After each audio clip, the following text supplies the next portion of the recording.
My mic audio was off. Um, okay, you should be able to hear me now. Welcome back to What Remains. This is session number 22, entitled Idealists. Last session, the group entered into the Underkeep, ascended upwards into the bowels of the Hoppler Museum, where they found some very strange and bloody circumstances. Um, they have suspicions that the cult might be um, layering here beneath. That said, they found a chest filled with human hearts, which they promptly burned, and they found a strange stone which had magic in it. They uh, had found a bunch of treasure chests, and one happened to be one of holding, and they did the smart thing and flipped it, and then they are dealing with those or the aftermath of that, in that they have uh, basically created a room full of clothing, and oh god, uh, I am having issues with my positioning for I think almost everybody. Nope, not even close. Okay. And then yeah, so anyways, roll initiative if you haven't already. Start there, and then we'll move on from that. Basically, the map that you can see up in the top right, that room is entirely filled with clothing and random miscellaneous articles or effects from numerous dead people. Um, it has spilled out slightly, but not much, into the square to the left of that, which is the chamber that Hezrod is in. Hezrod, you are seeing through dark vision, so the person you're kind of sailing against is concealed by shadow. I know you have dark vision, but you do have penalties to perception while you're trying to see him. There's no other light present. And then Malika ascended upwards. The room is filled with spider webs. Looks like it hasn't been passed through much at all. And there are a total of 8 mirrors standing mirrors with some strange chests of different colors on the north side of the wall, and very large kind of egg sacs of arachnids kind of placed on the ceiling and corners of the room. Who am I missing role wise? Looks like um, Alton and Avraham. Is that supposed to be your initiative, Jonah? Uh, yeah. Yeah, because I couldn't like get into my character sheet, but now I can. Do you want me to roll it? No, that's fine. You Or already rolled the dice. okay, gotcha. And then Alton, you did roll, but you didn't select your token preemptively All on right, that. so minus it's -2 because I have a 0. Oh, okay. Yeah. You're still dead last. Great. Yeah. And then the assassin.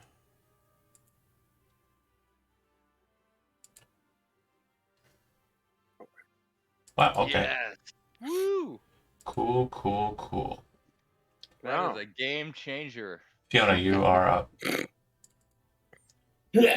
Okay, so Oh, yeah, that's she'll perfect. having just got this amazing insight into what this chest is, she'll immediately think of the trigger phrase to return it. Having seen the inscription, we'll say it Okay. and like cross her fingers that it works and it'll all return to the chest. Okay.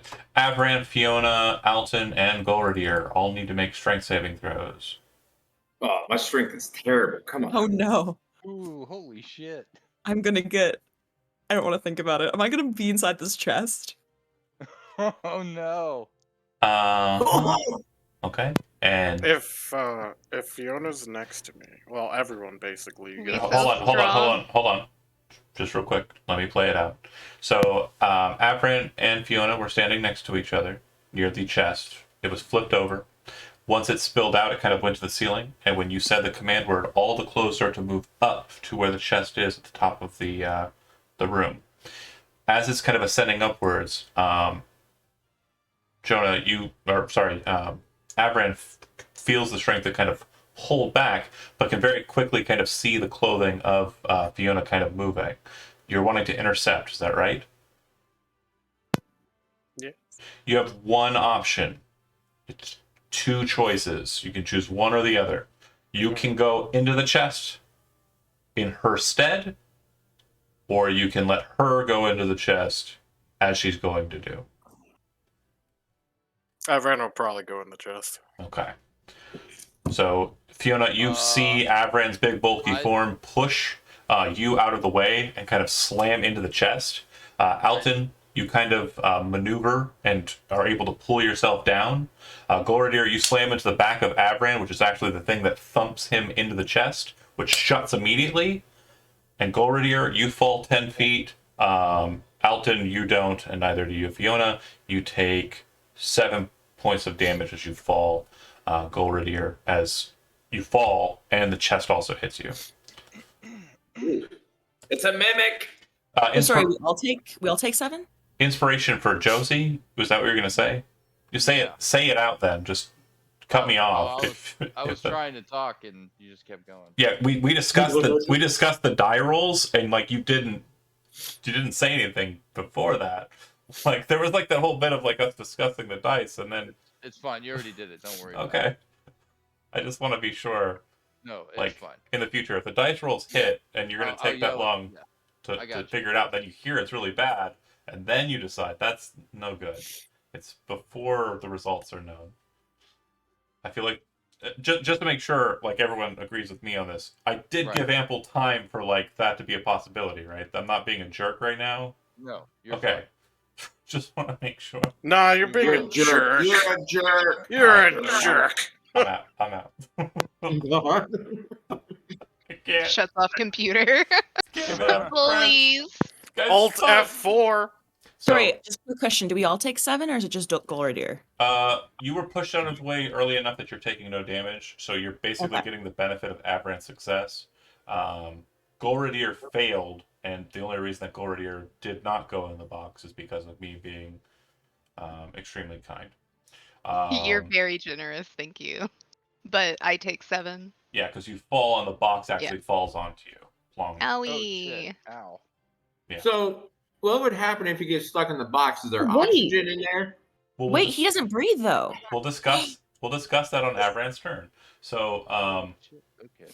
okay, Fiona, that was your effectively your action. So you're prone. Yes, I definitely saw him go into the box though, right? Or did I just get shoved from behind and didn't really? You would probably have been the closest person to realize that he went right in that box. Yeah. Okay. Could she at the end of her turn just yell out, he's in the box? And point at it. Okay. And you are prone. I would say you'd have half your movement remaining. You could probably stand up. That's fine. And then Malika. Could I physically get up? Like, could I move at all, or would that be the whole? Yeah, if you want to. The box is right next to you, though. So Would opening the Am box I- be like an item interaction, or it's, would an, that be? it's actually an action because of its lid. It's heavy lid. Okay, gotcha. Then that's just her turn then, but she will like be beside the box. Okay. Malika, from your perspective, you hear the, and you can actually see the clothes from behind you that you were kind of like stuck in, kind of move away. So you are in. I mean, you did make it to the top and generally save, but as we discussed, you were kind of stuck at the top. But you aren't anymore, as everything's kind of pulled away from you. You can take your turn as normal because you were standing, and I don't think it would have pulled you down.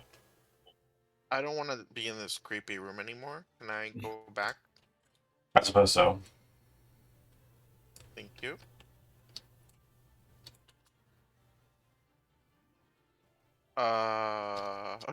Malika will say, someone's missing, right? Where's It's Avran that got sucked in, right? Hezrod's also missing. Where's Avran? Where's Hezrod? Oh, I'm sorry. Where's Avran? Where's Hezrod? I mean, Fiona's like very frantically looking at the box and like still pointing at it. Okay. Anything else, Malik? That's it. That's it. Okay. Go already. Well, we're currently prone, so we're gonna stand up. and frantically look around because Hezrod he knows that Hezrod was right next to him. And apparently Avran's in the box. You didn't feel Hezrod get pushed one way or the other. You don't really Yeah. have an idea there. Right. So maybe he's in the box too. Right. You can make a perception check.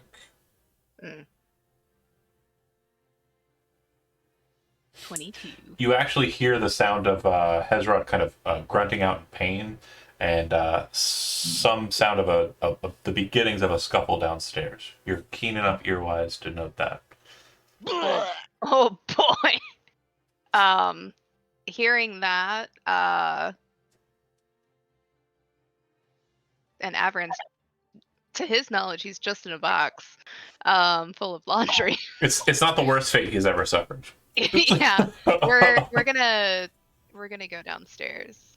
Okay. Go down the stairs. 5, 10, 15, 20, 25 will get you to here. And as I said to Hezrod before, you do not have a light source, so you're seeing in dim vision. You can see him, but yeah, you have a perception penalty.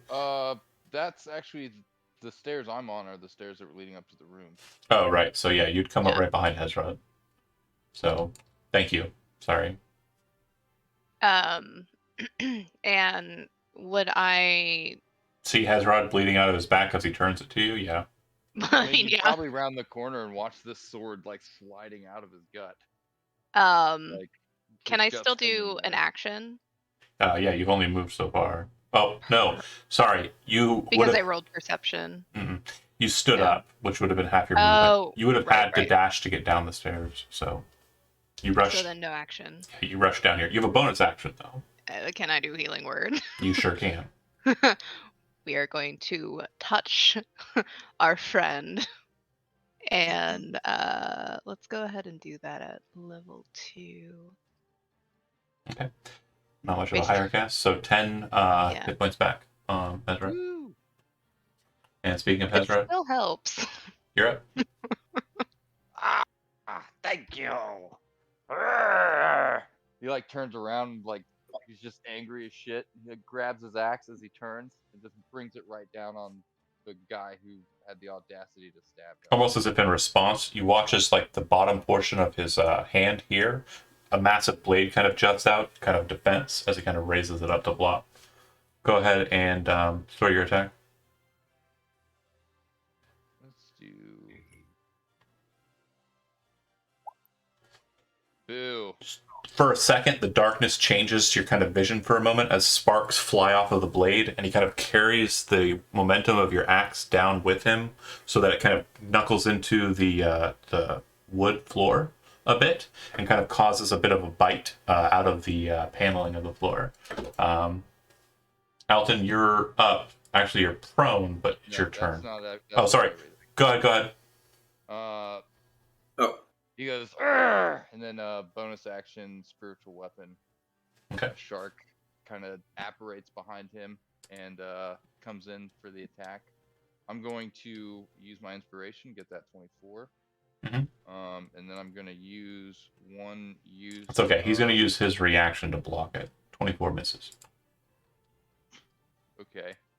Well then.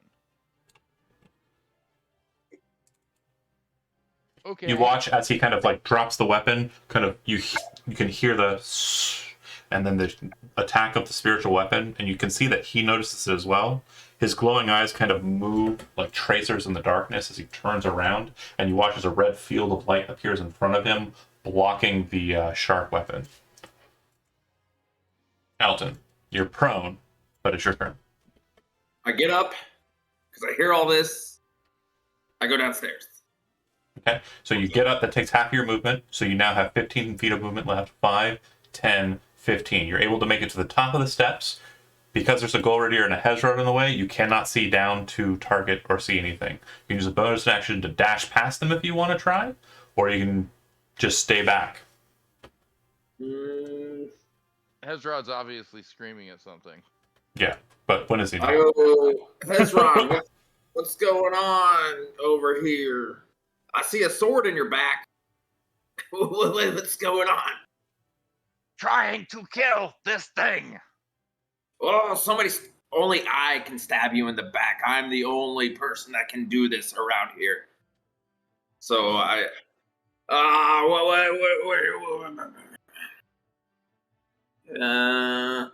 so stairs are blocked, I guess. Well, you can run past your friends. You're a halfling. You have that advantage. But you're going to be basically wandering into a fight. You don't know what the circumstances are. Yeah, they would have an attack of opportunity on me. If They already used their reaction, but yeah, they dash down and You'll- see what's going on. yeah, you'll basically be opening yourself up to attack without a Hezron in front of you. I thought the other one was down. You have to get past the assassin as well, because when you get to the bottom of the steps, you'll see here that it's Don't have anywhere to. completely dark, and you do have dark vision from the goggles, but again, like I stated, you still have the penalty. You cannot stand in that space. You need to get out of the steps or go back up them, so you have to jump down. Let's just go back up then. Okay. All right, and then action, because it would have been a bonus action to dash down there. You want to use your action to dodge, or? Yeah, Just- we'll dodge in case something comes at me. Okay. It goes to him.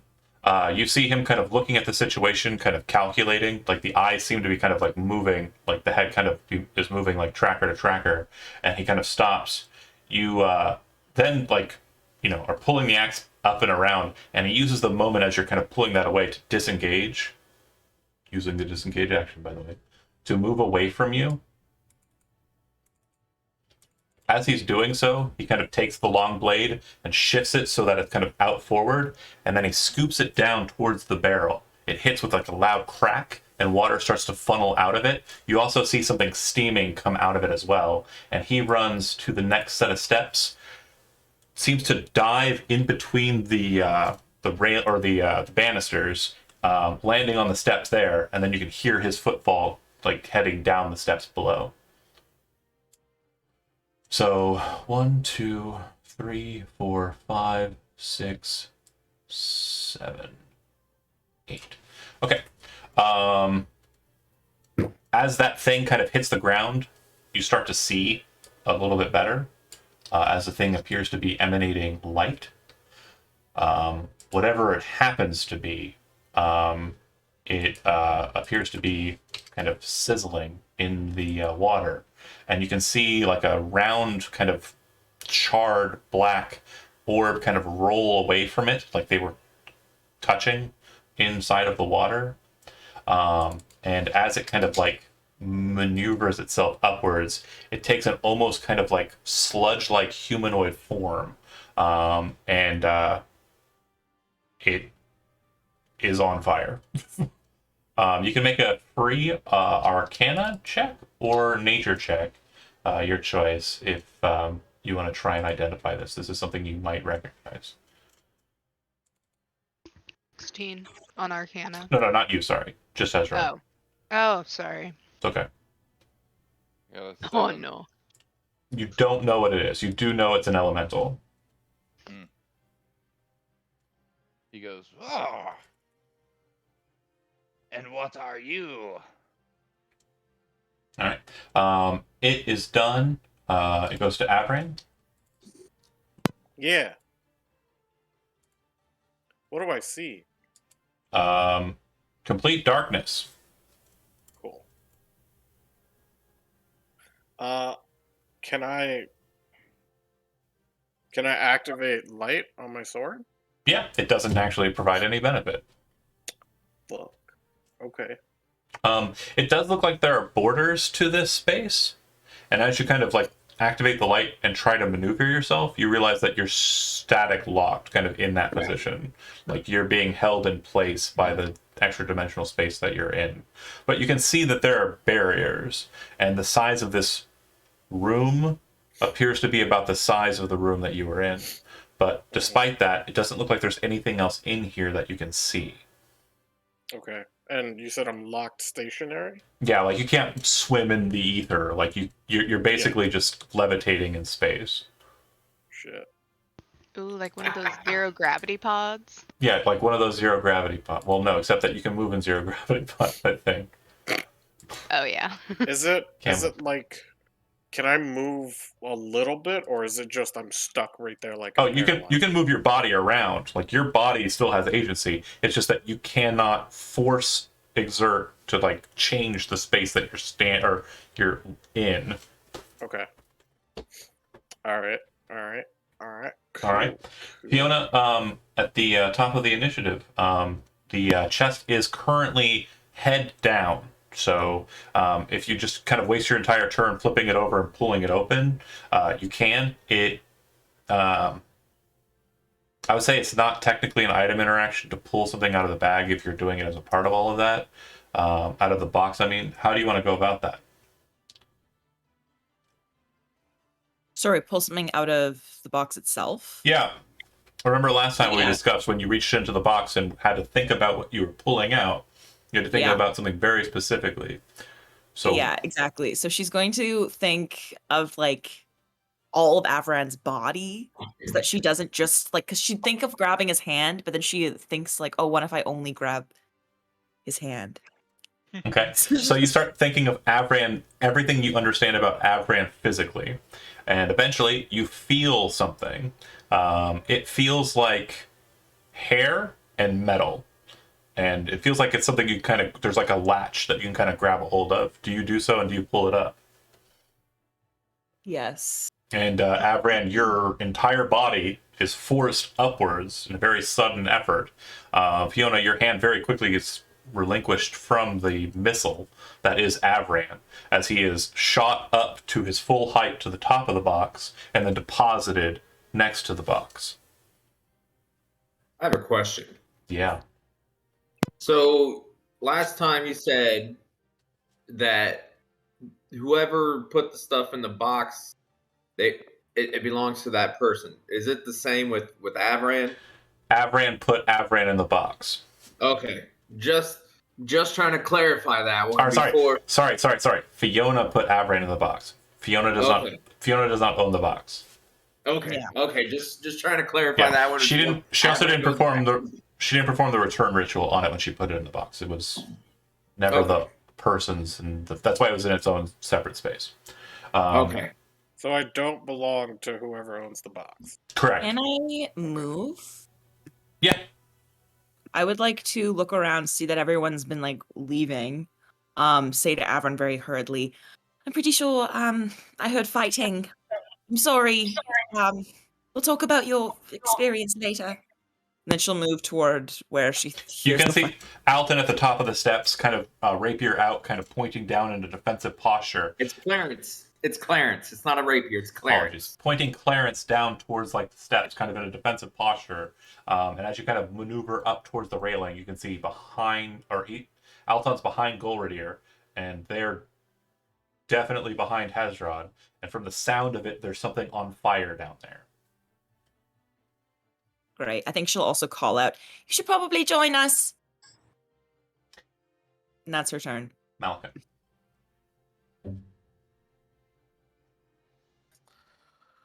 Malika looks kind of exasperated. Like Avran popping out of the box, everyone's running. He will not hurriedly just kind of walk over here and is like, everything all right down there? What's going on? You can see that Hezrod is bleeding still. I think, right? You're still pretty bloodied, or are you past? I'm exactly bloodied. Okay, still a little bit of blood.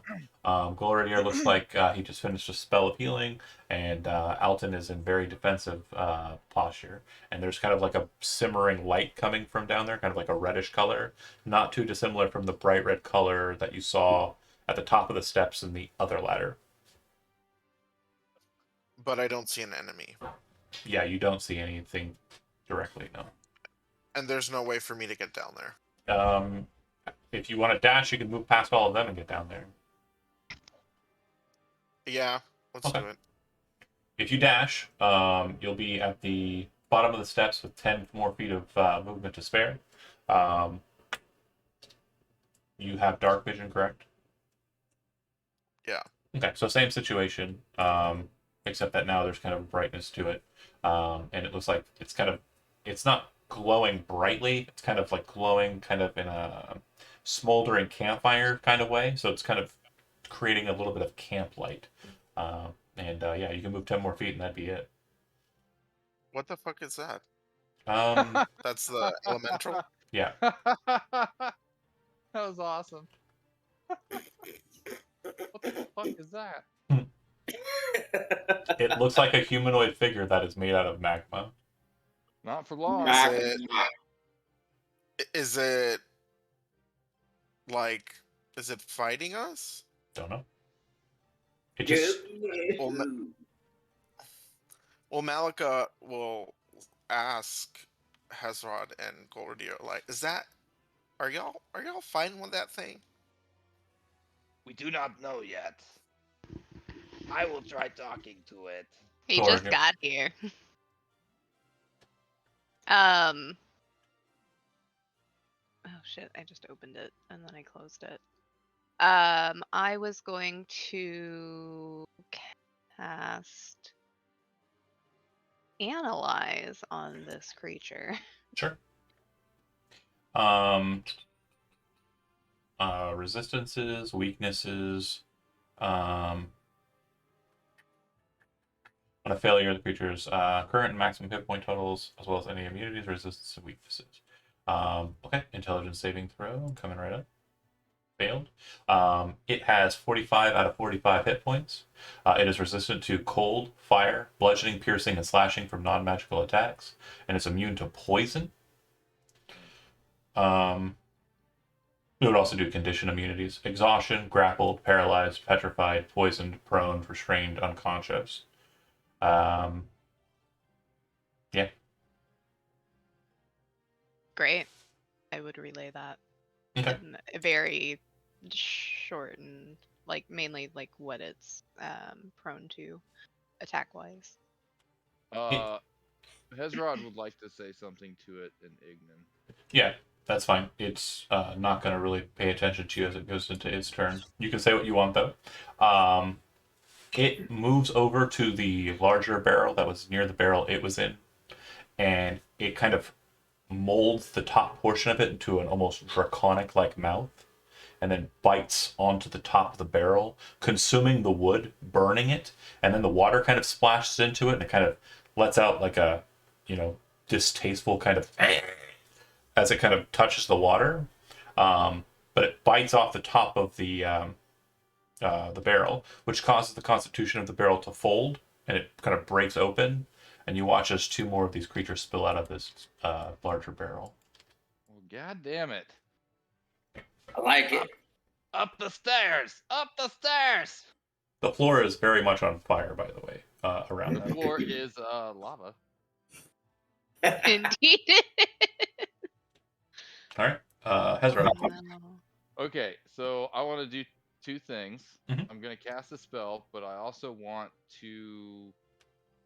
Like, the spell moves unsecured objects, Okay. and I want to hopefully blast this crystal into this stairway Okay. to sort of block it. What's the spell? It's going to be Thunder Wave. Okay. Are you wanting to get the I'm trying to weird? think if I want to, like, move up a little bit. I guess I could do this. Yeah, I could do that. See that? Oh, they're kind of cute. Yeah. We're all gonna die. Yeah, Hezrod steps past and says, "Excuse me," and then he like, boom, like claps his hands. Do you want to get And all of them and it right? yeah. Okay. The Well, actually, would I have to be standing here to blast it into the stairway? yeah, that's fine. What you'll note is the stairwell is wide enough that the crystal's not going to bar it. It kind of just tumbles down. And Fair. roll the damage actually. Fuck whatever that thing was. I don't care. Yeah, there we go. That's pathetic. It's pretty bad. I'm getting like the shit rolls today. Well, if it makes you feel any better, me too. I just failed all of their saving throws. Excellent.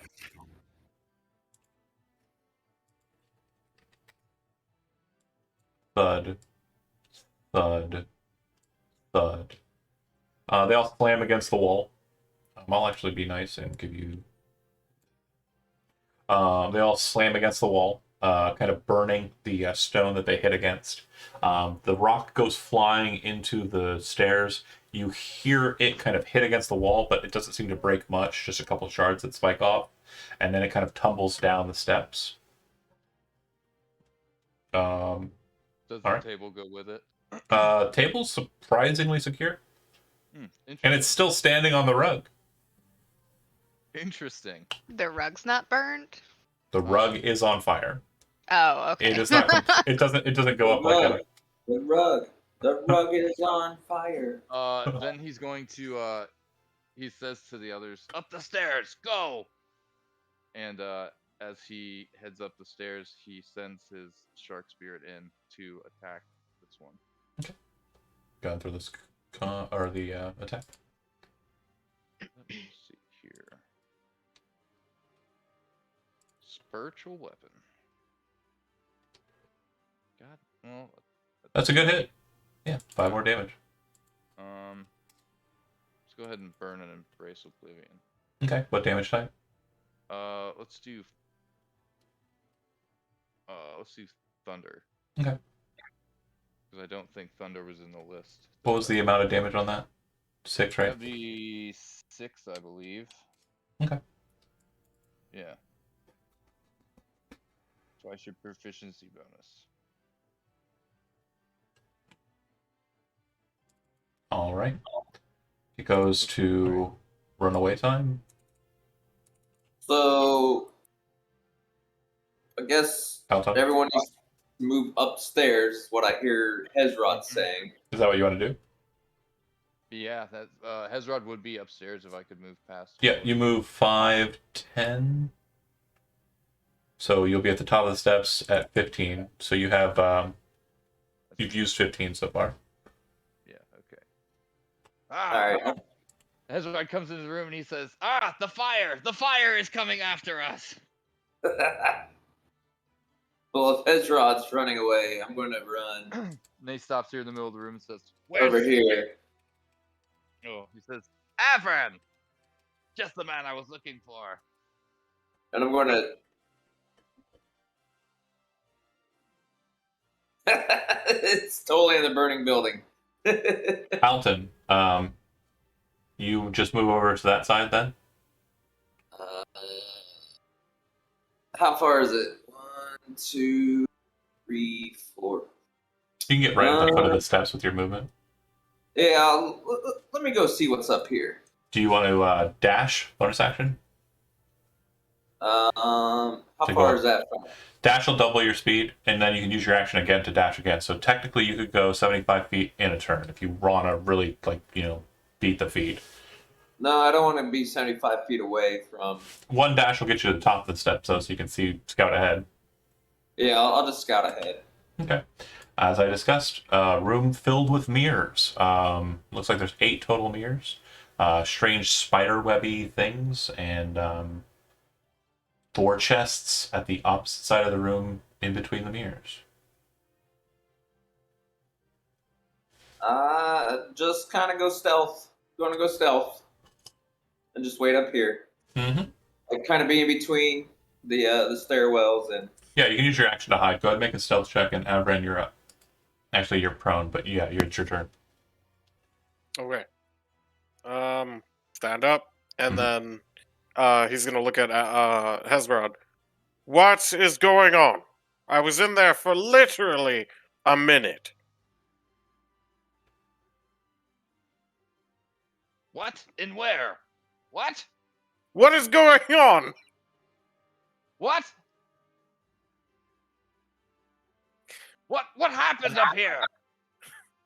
Everyone's just gonna move this way. Okay, and if you want to, you can make a perception check to try and catch what's going on Okay.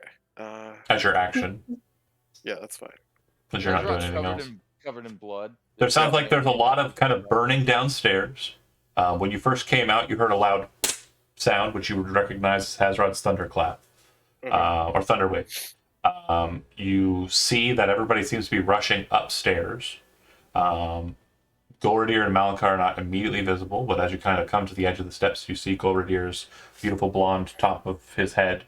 And you can kind of see a bit of Gorgeous. Malika's back posterior, and Nice. yeah, you can. How very dare you?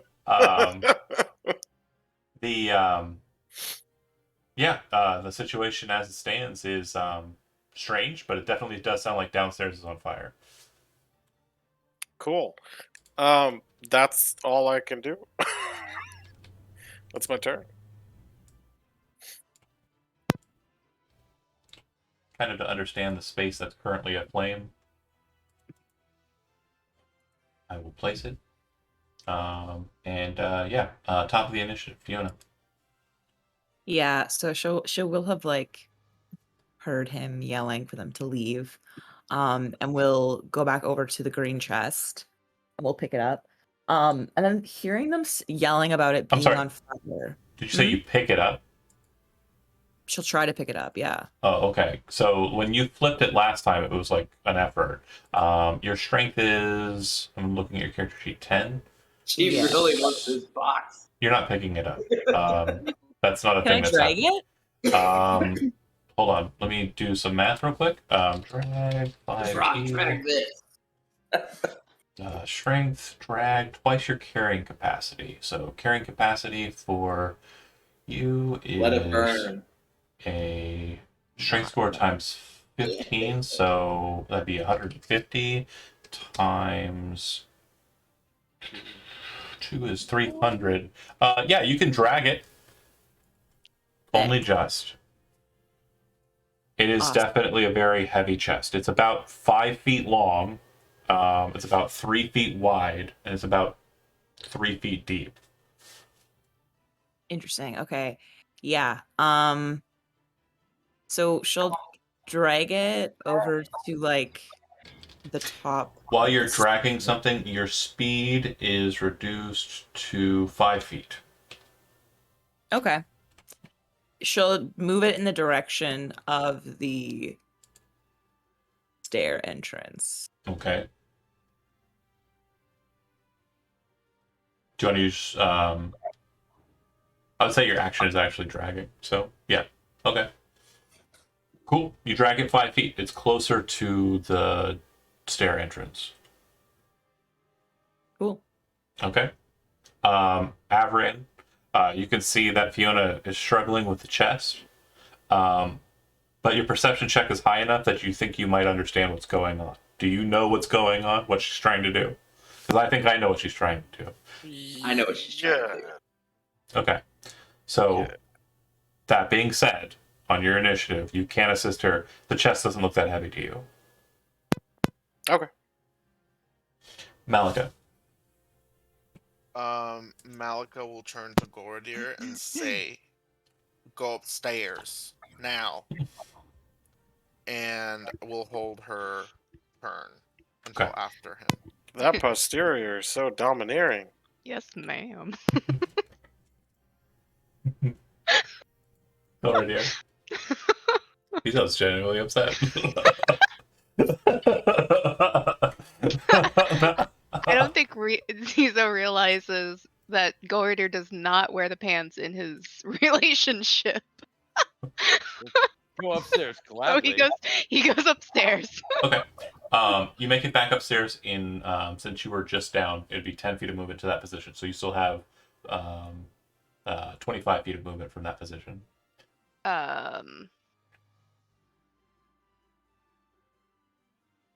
We're gonna get the heck out of the way. We're gonna go over here. Yep. Where Hezrod is. Okay. And do you want to use your action to heal anybody or defend? Yeah, or... we're gonna heal Hezrod because he's bleeding. Yep. He's bleeding all over the floor. I believe Why are you Avran's doing- pretty beat up too. Just a heads up. Oh, well, he's Nah, not I'm next fine. to me. I'm fine. Avran says he's fine. Are your guts spilling out right now, Avran? Nah. Just the little flesh wounds. That's it. Just a flesh wound. He kind of salutes, and as he's doing so, his arm falls off. 'Tis but a flesh wound, my lord. Well, hold on. I do have mass healing word. Yeah. Yeah, we'll do mass healing word. Just for you guys. Okay. If you want to do it at the Or- top of the steps, you can actually get Malika as well. The Oh, only person you'll perfect. be able to miss on this one is Alton because of Alton. Well, no, Alton's said that he just peeked his head up, so you can see his little feeties and his like. His little feetsies. So you can hit everybody with it. Perfect. Everybody So- get 4 healing. Yeah, so back. mass healing word at the top of the steps, then move over. Oh, that's not No. That's not calculating your life domain, so it should actually be 6 hit points back, everybody. Yeah. Oh, yeah. It's just calculating your wisdom. I know why, but Oh. I'm sorry. What Okay. level? Sorry, what level spell is that? That was 3rd level. Sorry, 7 hit points back. Ah. Yeah, I know why it's not doing it, because Roll20 is silly when it comes to higher level Silly. healing spells. So then I can move over to Hezrod and then also do a cure wounds. Correct. Or No. not a cure wounds. Yes. wounds, Sorry. Yes. healing word. You have spell driver. That's correct. Yes. Oh, nice.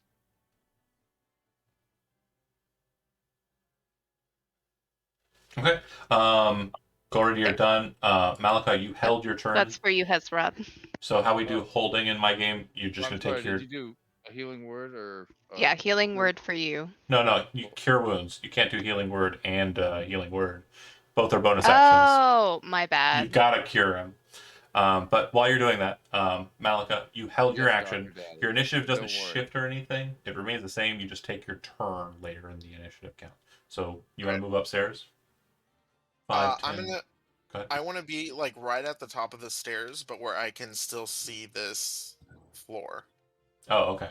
Then I'll leave you down there. So you're kind of like Okay. crouched and kind of waiting, looking there. You cast Hunger of Hadar.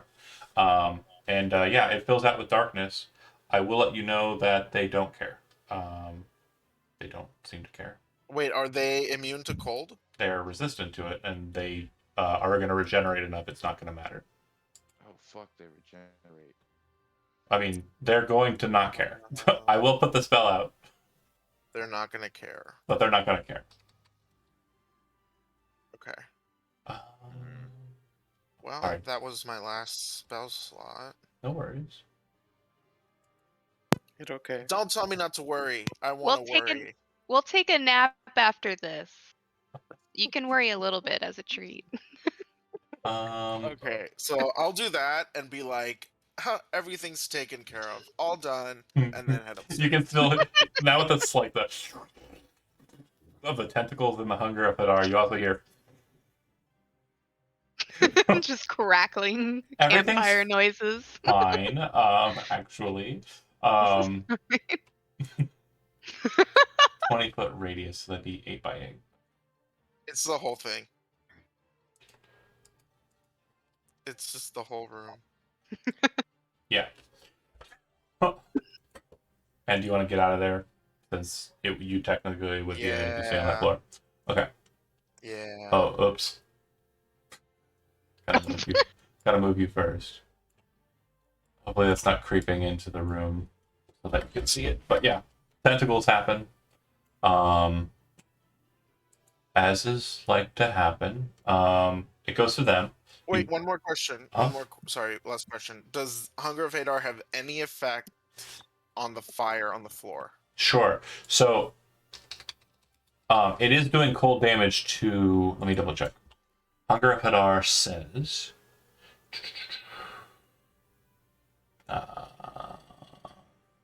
Cacophony of soft whispers and slurping noises that can be heard up to 30 feet away, so you can hear it. Everything that's in it is blinded, which they don't care about. They have blind sight. The void creates a warp and fabric of space, and the area is difficult terrain. They don't care. Any creature that starts its turn in the area takes 2d6 cold damage. They kind of care. Any creature that ends its turn in the area must succeed on a dex saving throw or take 2d6 acid damage. Its milky, otherworldly tentacles rub against it, as they like to do. So then they might actually care about that last bit. Regarding the 2d6 cold damage, any creature that starts its turn. So it's specifically focused on the creatures, not objects and everything around it. So unfortunately, the cold seems to be kind of focused in on living beings.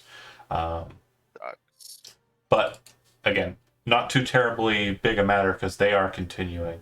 So their turn starts, they take 2d6 cold damage. Go ahead and roll that. it is halved because they're resistant.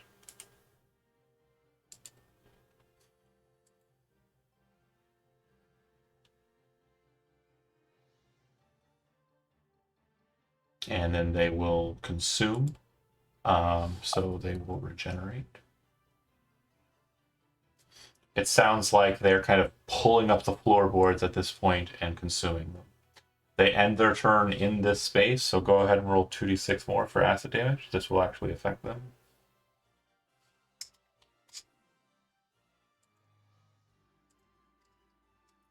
I think we've just burnt down the museum. I mean, it wasn't we. I mean, at least their basement. Also, why would they have these in the museum? We went to the opposite side of the museum. I mean, there was blood on the other side, so it was kind of a toss-up. All right. Their turn concludes as they continue to consume. Hezrod, you are up. So Because before museums the have weird chest- things like this in them, you know, like this and Was Hezrod there when they opened the chest and clothes explode everywhere? Yeah. yeah, you got pushed out of it. Yeah. Yeah.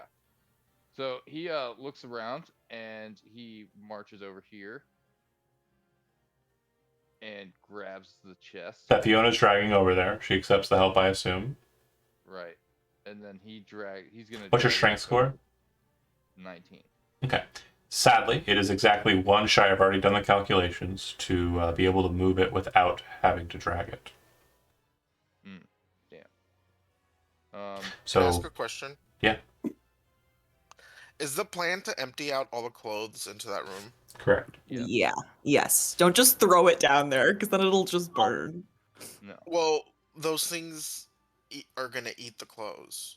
Fuck them. It'll buy us some time.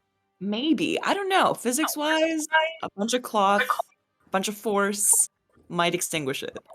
Or- Suffocating oxygen. Or Yeah, what exactly. we could do, we throw it down there, open it, let the clothes fill the room, then close it again, and maybe suck them into the chest. That's the best idea.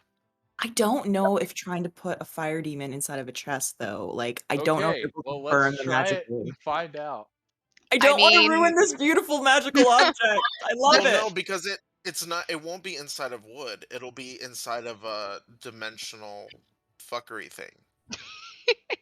She's like, careful, careful with the chest, and Hezrod's like, okay, and he just whips it over the rail and like down the stairs. No, you don't. You move it 5 more feet. You get it to the rail. Like I said, you're not. You are literally 1 point short of being able to do anything besides drag it. Does Avran have 20 strength? He does have 20 strength. Excellent. So Wait, do? you don't have 20 strength. I was Oh, about to say, no, I don't. sorry, everyone is dragging this thing. So Not me. great. It is literally 5 feet away from being able to flip it over the railing. yeah, that sucks. Jonathan, you keep cutting out for me. Is Oh. that happening for anyone else? Um, No. Anybody? No. Not really, no. Not really. Okay, Um, it must be me. so I will say, let me see here. So it's within, so it's about 5 feet away from being able to be thrown down there. Yes. So Avran can do that, Avran can use his action to flip it over. It'll. and then somebody else can use whatever word to open it. No. Opening it is a part of flipping it over and flipping it. There's no. Oh, okay. Yeah, once you turn it over, all the shit just comes out. Yeah. Yeah, it was if we wanted to close it and trap them in it, that Well, I was then kinda Fiona hoping- could say the word again. I was planning on throwing it down the stairs and hoping that it opened while it tumbled. No. Fiona does not want to do that at all. You're just going to break this beautiful box. You've broken too many things. No. Let's just open the lid, please. Either way. Well, luckily it's not It's, Hezrod's thing. So Alton, you're up. You were at the top of the steps, but also at the top of the steps, the other room. You can continue on in the strange room with mirrors, or you can go back to see what's going on with your friends. Peek my head down to see what's going on with my friends. So I like to know what they're doing.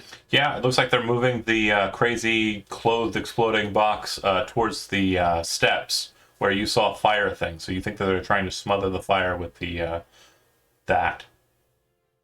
Okay, and then I'm just going to be stealth mode and dodge. Okay, staying there at the top of the steps, or are you moving into this strange new room? I'm going to stay here at the top of the steps and figure out what's going on up here. I don't trust mirrors, and I'm not too smart, so I need Fiona up here. I'm very happy to have you there at the top of the steps. I know if it was Jonah, we'd be mirroring it up. Mirror times fun mirrors, and whatever else is in that room. But yeah, I appreciate your caution. All right, the assassin is effectively now out of the fight, somewhere back in the Underkeep, and Avraham, you're up. You can use your action to lift the box and spill out its contents over the railing. We're gonna hold off on that. I am going to Oh. take the Okay. box. I'm gonna put it like on the railing and Mhm. hold my action to open and tip, or Okay. tip and then open until like they're like within 10 feet. The problem with that is all you're able to see right now is a mass of tentacles and umbral-like energies kind of swarming at the top of the steps. Literally, it is just a mass of nightmares that is currently in view. Okay. So either the Shit. clothes go Could in. look like an enemy. You know that the clothes will fill out the room below you. You just need to be able to basically Oh, it'll rank. fill it out? Okay. It filled the room that you're in, and the room that was True. beneath you is the same size. Okay, then I'll just let it loose then. Okay. So, You need to make a strength saving throw. Because remember, it shot to the roof Okay. last time, so. that's true. Oh, why do I feel like this is about to fuck me, man? You got this. Success. So you put it over there, you kind of brace yourself against the railing, kind of understanding that it's going to happen. The clothes start to shoot, which causes the box to dip at first, but you kind of press your weight down to keep it going, and you just see this mass of clothes shooting into the tentacles. You can hear this kind of sizzling sound, which very suddenly just becomes muted, and you can no longer hear it. The only sound that remains after the clothes dispense is this.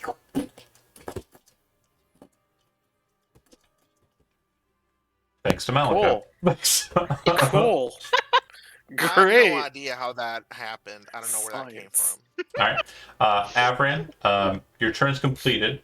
We are Yes. still technically going to maintain an initiative tracker for reasons which will slowly become apparent. Oh, okay. Cool. Fiona, you're up. Nice. Great. I think Fiona will like happily like clap her hands, and because she like kind of saw what was happening. She's right beside him. Mhm. And she'll like happily say to him, "All right, you're the only one who can carry it. But can you please bring this box with us? I think we could actually use it in our travels, right?" Well, neither of them can carry it without having to push or drag it, but the two of them together can hold the handles on it and use and carry it easy enough. Oh, I figured it might be lighter now that there's nothing in it. No, its weight doesn't change. Just like a bag of holding is always 25 pounds. Dang, so this thing is always heavy as heck. Yes, it's always 250 pounds. Okay. We can come back for it later. I was gonna say maybe we can come back for it after we've finished. But she'll say like, "Can you please put it in a safe spot so it won't get trampled?" And then she'll make her way over to where the exit is, or like the other. Sorry, 300 pounds. My brain is not. Go ahead, continue. Oh, sure. Like I'm pretty sure we're still supposed to explore, right? Or are people all fit? Yeah, like, we're still acting in initiative. So you Yeah. know that Alton's at the top of the steps, and yeah. So she'll like knowing that he's up there. She'll start heading that way. Okay. Yeah. All right, Malika. Or if I can get. You can't really hear what's going on down there because of the slurpy derp sounds that are happening from the hunger. Do you wish to maintain the spell or drop it? I'm gonna drop it. Okay. The second it drops, you can't hear anything coming from downstairs. Do I smell any like Burning? Clothing. The smell of clothing. But not like clothing has caught ablaze and it's No. okay. So just gonna Smelling dirty laundry. move the fuck on Hey, from hey this now, experience. quiet about the dirty laundry. You have an And excuse. okay, gonna move. Kind of. I guess we're going back up the stairs, right? Yeah, if you want to. Yeah, let's go. Okay.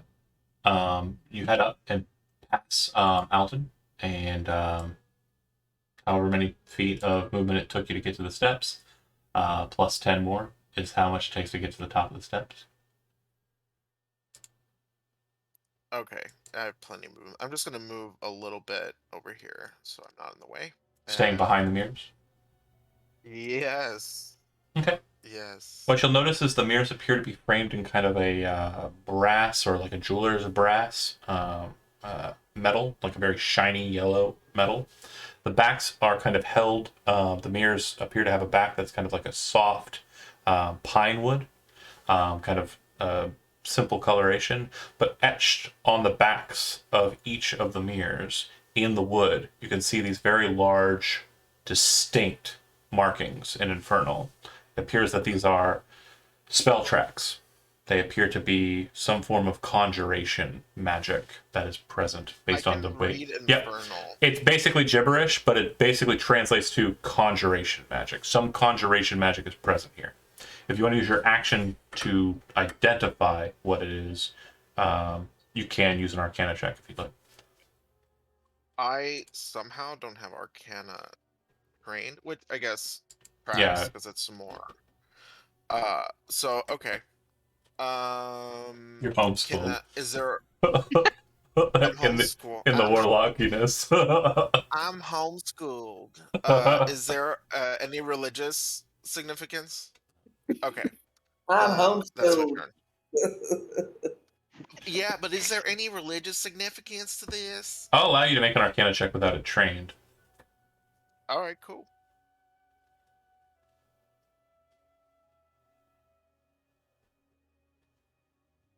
Wow, I don't know why my Yeah, no. it's not good. Oh gosh.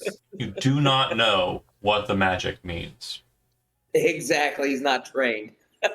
Should not have skipped out on public school. So we're not on an initiative count anymore because immediately after Malika kind of moves away and drops the ward, Gorier, you kind of listen in for a little bit, and there's no movement down there. There's no burning. There's no nothing. You're certain that the creatures were completely smothered and basically stopped by the contents of the Nice. box. Fuck yeah. Woo! Your forms Say the Nice. name. Call. Your forms took some That was- damage when you kind of got pushed out and away, but it seems that whatever drives them has been snuffed out by the compression. Nice. By Russia. Compression. Oh, they said Russia. No. Yeah, easy there. Yeah, Sure. the fire elementals have been snuffed out by Russia. Topical. Russia in particular. Don't go pulling the commie alarm just yet. Oh no. Anywho. But yeah, what would you like to do, Gordier, since we're moving in that order anyway? The floor below me is still filled with clothes. Yeah. Okay. I guess I'll go upstairs then. Okay. See what Malika's doing. It'll take you 2, 3. 25 to get to the top, so you have 10 left. Okay. Oh, there it You is. can see everything I've described so far about this room. Great. Even the stuff on the back of the mirrors. And they're behind. Everyone's behind the mirrors. It seems that Malika jumped over the railing and moved behind the mirrors, yes.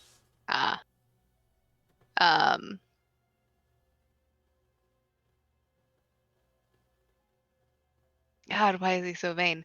He's gonna go over right here in the middle, but not in front of the mirrors. Just Okay. like, oh. From the angle that you're at, you cannot see yourself in the mirrors. It seems like the mirrors have been turned in such a fashion that you cannot see yourself standing in that position in the mirrors. Mm-hmm. It's not a trick of like magic or anything. Like they are regular mirrors, but you just at that angle you can't seem to see yourself. Yeah. Well, that was also just my walk speed, so. Fair. Do you want to move into the mirrors? I mean, he wants to. Dashing to see if you're dashing. You know what? Fuck it. We'll do it. Okay. Be like, ooh, mirrors. The thing you I immediately look like shit. the thing you immediately notice is the first mirror on your left side seems to catch your reflection, but the mirror on the right does not. Oh, that's spooky.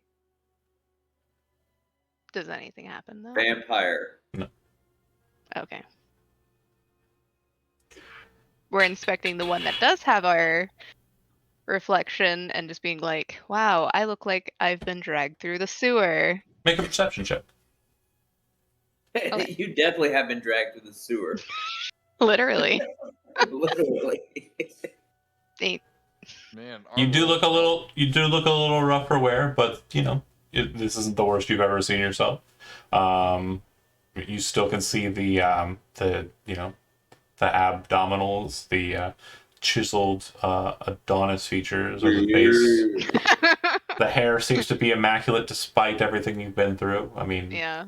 there's a couple of loose strands, but nothing untoward. Okay. We have good hair care.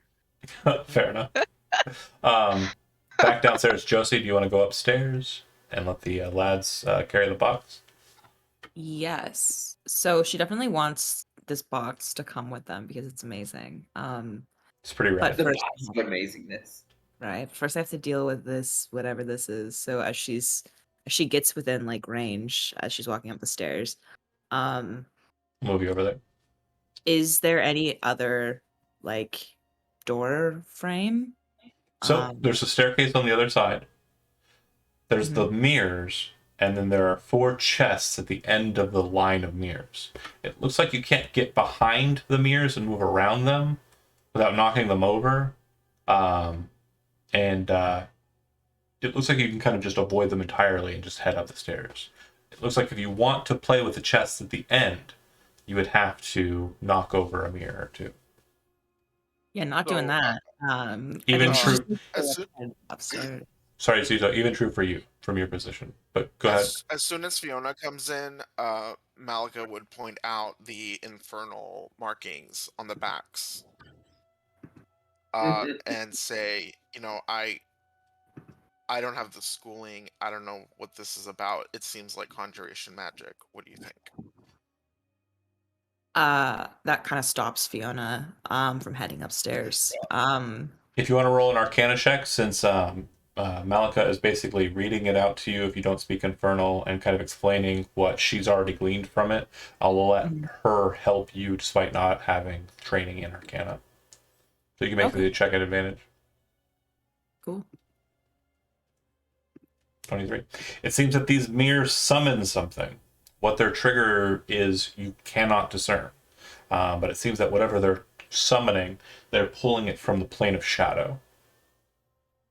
They all have the same incantation on them, though. All the ones that you can see on your side. Scribble them out. She would mention to everyone, plane of shadow, and then quickly point upstairs and say, honestly, I don't like this room. I don't think this is a good idea to stay here much longer. And then she'll actually kind of look a little bit. She'll see all of the inscriptions. She knows this is gonna kind of hurt, but she thinks for a second. And like very slowly tries to use detect magic. It doesn't hurt, because if you remember, you came up, the warding is not present here. The mirrors all glow, and there's faint magical auras that seem to be inside of the chests at the end of the line.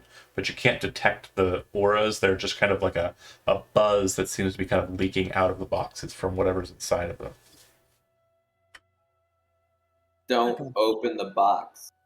The boxes have some sort of magical boon in them, and the mirrors are also magical, conjuration magic being present. Looks like the magic is mainly on the faces of the mirrors. Faces. Oh no. Okay. Fiona figures that out, like points it out to everyone. I really don't think we should knock over any of the mirrors. Let's be careful not to destroy anything here. If you want to open the boxes, that's on you. I really wouldn't. I think I'm just going to go upstairs. Hezron and Avraham, are you carrying the chest as Fiona requested, or are you just leaving it? Leaving it. I'm with my best buddy. They come upstairs without the chest. Believe it. Yeah, carry the chest. Nah. With my best We're not buddy. pack mules. If you Yeah, want, I that's can so hit mad. all of these. I can hit all of these mirrors with one spell. I feel Wait. like that's a getting in the bad way. idea with Gordier So, standing in where- front of them. But yeah, that's. Where did we okay, come from? I'm not gonna Here? do it right now. Yeah, the Alfred is standing on the staircase. You'd have to jump Okay. over the railing to get to where you're at, and you cannot reach the chests from the side there without pushing that mirror Okay. over. All right. Does Avraham see himself in this mirror here? No, In this one? Okay. it seems that the angle is off. The mirror's blocking you. Can I put the mirror? Like, is it as tall as Avraham, or is it like a It's normal? taller. It's about 8 feet tall. Okay. Can he pick it up? Is it heavy? You try to. It seems to be bolted to the floor. Damn it. Okay. They really like these mirrors. Is it one of those mirrors that you can like adjust? You cannot spin it or flip it. No. Okay. Gotta break this shit. It's like a nice leaning mirror. Yeah. It looks like whatever mount it's on is secured firmly to the floor. Gotcha. Hazard, as you kind of move behind Gordier, you can see that Gordier is looking into one mirror, and you can see his reflection there, but the mirror behind Gordier is not casting a reflection of Gordier.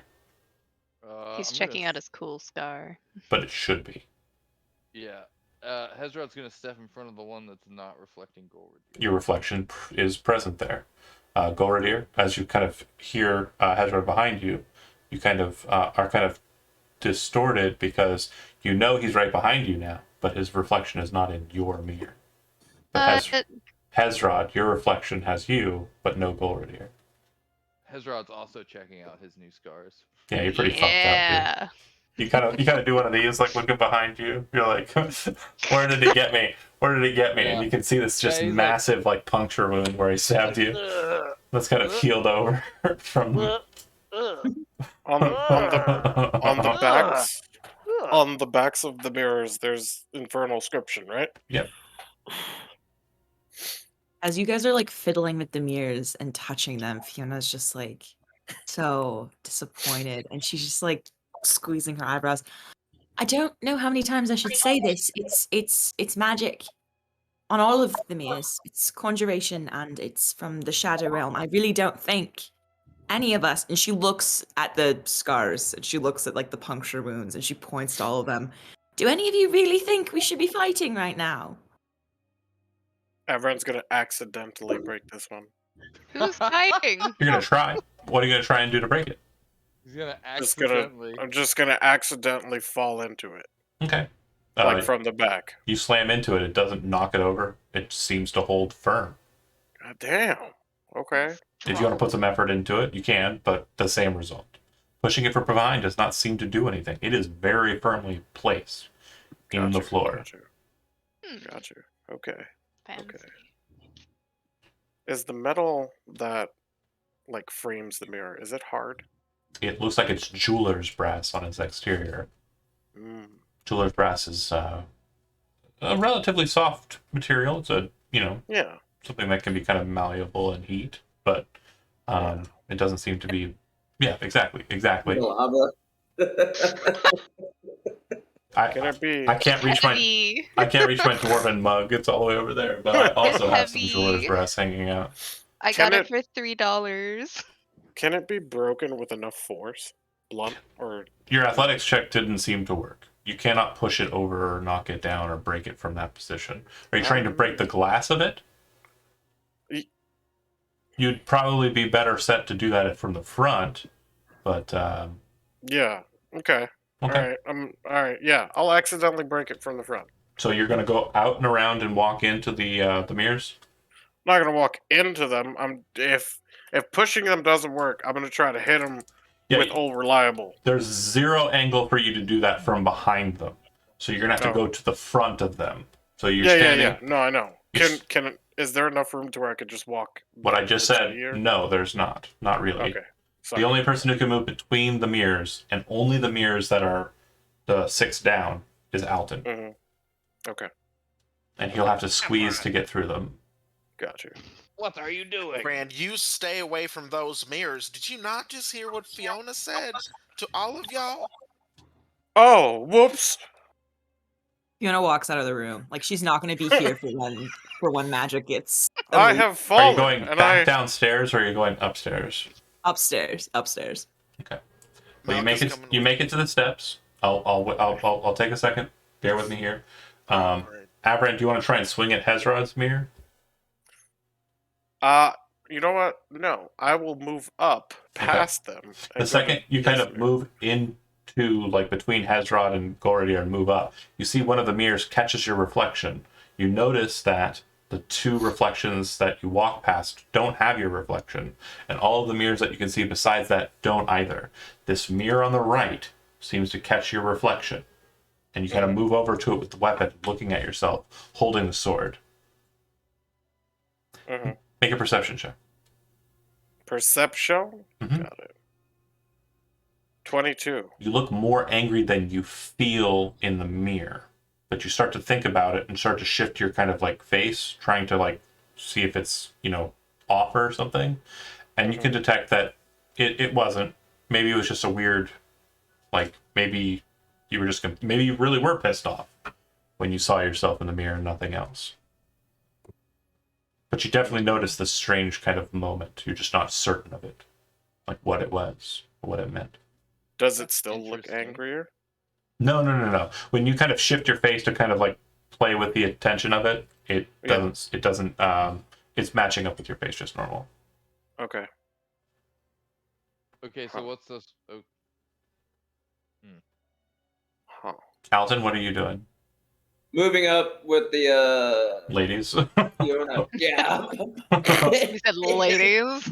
I'm going with you. Alton has gotten himself in too much trouble. Okay, Fiona, Oof. you move past Malika. Malika follows behind, and then Alton is right behind you. You come into what appears to be some sort of study. It looks like there is a lantern settled on the table. Looks like there are candles kind of going. Decent amount of paperwork on the desks or on the table. Looks like there are 4 seats. No one's occupying any of them. There's a bed present in the room, and also kind of a small desk underneath the stairs across from you that lead upwards. It looks like the bed is shuffled, like it was slept in, but is no longer being slept in. Whether that was done in the morning and someone just make their bed, or whether it was done recently, is unknown. I think Fiona would immediately check out the desk and the letters and see if there are any interesting notes. Okay. Malika, what are you doing when you go over there?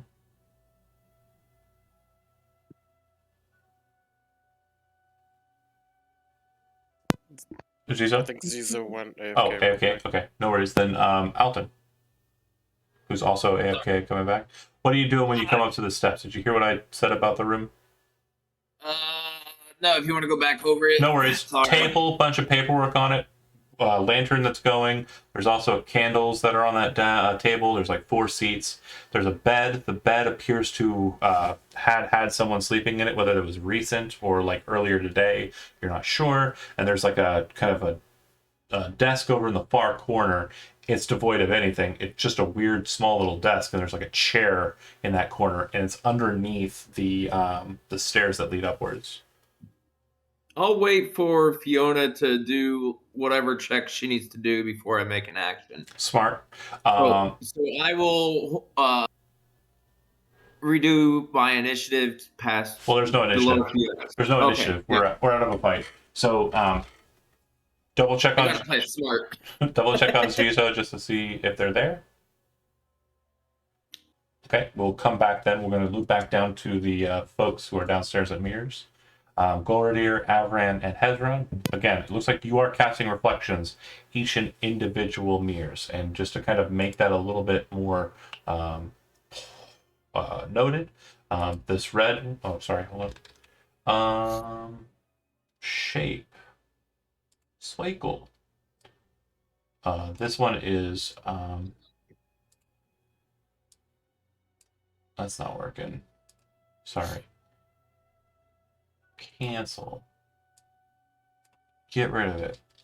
The bottom right one is Hezrod's. The bottom left one is Goradir's. The second right one is Avram's. What's Um, happening now? no. The mirrors that we walked in front of are our reflections, basically. All right. The mirrors ahead of you do not hold any reflections at all. All right. Avron, fuck it. Avron's gonna go to the chestesses. Okay. Yeah, before Avran gets around to doing any of that stuff, Hezrod would have gone upstairs. Hezrod's turning around and leaving. Yeah, basically as soon as Alden runs off upstairs, Hezrod goes after him. Okay. Goradir.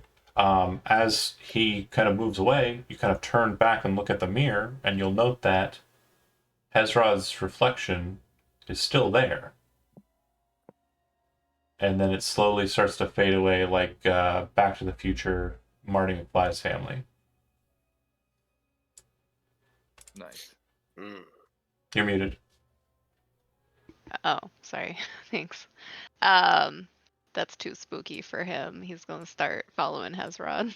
Avran doesn't notice that your figure in the mirror also does likewise. Just chilling. Gonna open that shit. Okay, Avran, you are met with a total of 4 chests in front of you. There is a kind of greenish, kind of blue, kind of sea foam kind of colored chest to the left. There's kind of a purplish, kind of earthy colored, like deep, kind of rocky purple color. There is a light, kind of purpley, airy kind of color. And then there is kind of like a reddish box off to the side. They all look like they have the same kind of similar locking mechanism, and they all have Infernal script above their lock setup. It doesn't look like there's a key necessity. It just looks like there's kind of like a latching system that can be popped open. Which of the 4 chests would you like to open first? Let's go with the light purple one. The second you reach down and kind of open the thing, you hear what sounds like a total of 8 boots hit the wood behind you. As you kind of turn and look back, you see that your reflection and 8 copies of it step out of the mirrors. Oh, neat. All of them raise their shit. great swords Oh, shit. and look at you no. with the same anger and malice you had when you first looked into the mirror. Yep. Roll You done initiative. fucked up, AA Ron. I really did. Fuck. Okay. Hey! Hey, it's me. Oh God. I'm one sexy bitch. I mean, Yes, me. that's a fair assessment. Me. I want to know. I want to see what's going on down there now. Do you want me to roll 8 more times? You think I didn't prepare for this? I don't know why it always rolls out in the open, though. That's silly. Do I need to roll initiative? Sword Wraith Warrior? Don't read Yeah. words. Sorry. No cheating. It's not gonna be fun. Okay. Maybe. So, Treat. did everybody roll initiative? It's kind of important. You don't have to participate. I did. Josie? Fiona's not rolling. No. She's Oh, getting fair enough. involved. Fair She said- enough. Operationally, if you wish to interject, you can start at initiative 1. Cool. Okay. So then I'm just missing Malika. All right. Seems we have technical difficulties. She's already. You might be muted. What? Jizo. I'm trying to. Sounds like something might have come up. I'm gonna go ahead and just roll initiative for them. Alright. That's a good idea. Back to we die. Oh. No, someone is though. Okay. Avran, you are first Yeah. on the docket. Yeah, that's cool. That's cool. Alright.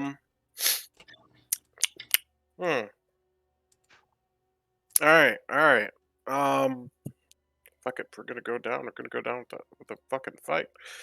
I will cast Divine Favor on myself. 8 Avrams too many. True. That's a bonus action, and then I'm just gonna swing to the one right here on my left. Okay. Swing at him. This is gonna be all reliable, and we're gonna go with Great Weapon Master. And yeah, let's go with that. Let's go with all reliable. It probably doesn't hit, does it? No. Alright, we're gonna go for a second attack. Does that hit? Also, no. Shit. Okay, that's my turn. Those are 12, right? Yeah, Okay. I think. Yeah, they look like they're a little bit more heavily armored than you might have expected. Cool. Golradier, you hear Avrand call out the prayers to Atavius that he does when he activates the Divine Favor, and swinging is sounded. It does sound like combat has been joined downstairs. Oh boy. I don't know why you leave him alone anytime. We should know You by now. we We love try him. and predict growth. We're not very good at it. You know what? That's an optimistic take that doesn't, correlate to reality. Right. He's too hopeful. He's trying. He's trying to see the good in people. Yeah.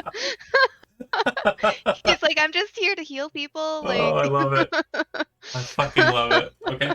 So yeah, if you want to act in the initiative, you can. If you don't think you would, actually, you know what? You would be surprised. This is not a fight you were expecting. So no, you Yeah. can't act in this first round. Malika. Oh, okay. The same would be true of you. And then it goes to me.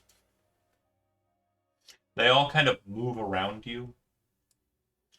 This one actually rushes through the others, and as it does so, it kind of like has a strange inky kind of sensation as it kind of blurs through them, almost moving with an incorporeal kind of nature to kind of stand behind you. Alright, cool. And I'm going to go ahead and, because it's easier for me, I'm just going to put a nice little yellow dot on you to denote that you are you, and the rest are the ones that are not you. Alright. Alright. And I'm going to attack you a bunch of times, and hopefully it doesn't... Yeah, that's sure. That's fine. Yeah, that hits. Why does it roll out in the open? I don't know. Let's try and fix that. Taking 14. You are taking 14. Alright. Cool. Wait, no. Why did that? And it should be slashing? I don't know why I just did the NG at the end of that. That's weird. Hold on. Minus 14. Alright. Maybe when I was typing it, it just didn't click in. Okay. And then let's see if we can get it to whisper. If not, then you can just see it. Yeah, that's fine. That's fine. Yeah, I guess this is just happening. Oh, yeah, cool. Let's see. What is that? Minus... Oh, yeah, I'm dead. So... Yeah. 1, 2, 3, 4, 5, Oh, 6, no. 7, 8. 1, 2, 3, 4, 5, Your boy is dead. 6. He's 7. DED dead. 1, 2. Is he like dead though? Yeah, he's Or is- dead. Yeah, because that's actually going to be 3 crits in a row, because once Yeah. the second one knocks you down, the next one has advantage because you're prone. True. Yeah. Oh no. They Yeah, all he's just dead. slash you to ribbons. The second that they do, as you're kind of like cut down, and again, apologies, sort of. But I mean, it's not really your fault. no, fair. As you're cut down, you kind of hit the ground in a kind of bloody mess, and they, no, not visible to you, obviously, because you're currently moving on from this realm. They fade away like Marty McFly pictures. Going to hell, where I belong. Okay. Hezron, Bye, you're up. guys. Bye, guys. There's possibilities for not that. Hezron? You're muted. I guess I have a reason to. Oh, no, sorry. You are surprised. So you don't do anything this turn. Alton, then you go. Avran, you're dead, so nothing you get to do there. Golridir. That came a lot quicker than I thought. We're Well, gonna run down back downstairs, I guess, and see what happened. Okay. Yeah, Avran's very dead. Oh, great. What an idiot. Is he? Dead. Can I? He's like dead. You need to cast the spell Revivify if you're capable. I mean, I Otherwise, have it, but do I need the diamonds worth? I believe you 300? have one casting's worth of it, but I don't think you have anything more than that. So if you use your one casting of it, you can. If you want to waste Yeah. 300 gold pieces worth of diamonds on Hold on. it. My suggestion, if that chest is still open, It's not. is to close it It didn't make it or open. move his body away from the mirrors before you revivify him. Yeah, he didn't make it through to opening the chest, so. got you. He would So- just like touch the chest. I would move him away. Golridir from would touch the mirrors. chest? No. I was saying Avran touched the chest, right? Yeah, that's what caused everything to go shit show, yeah. Right. Gordir's not gonna touch it.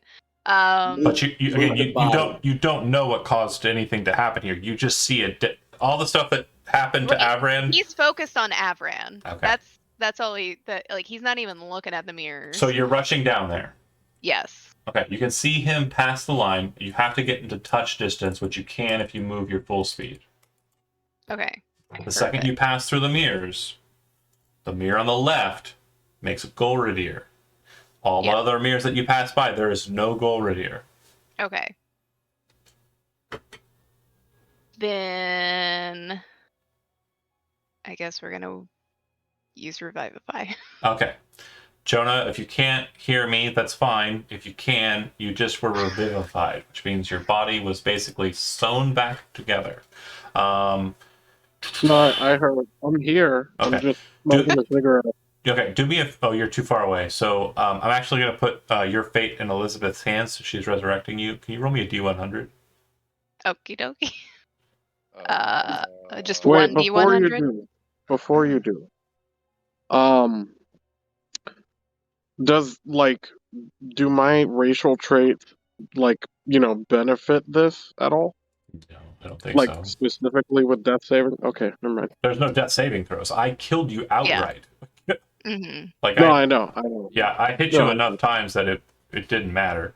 But roll a D100. If you roll under a 20, which you did, in the contact that happened there, roll another D100.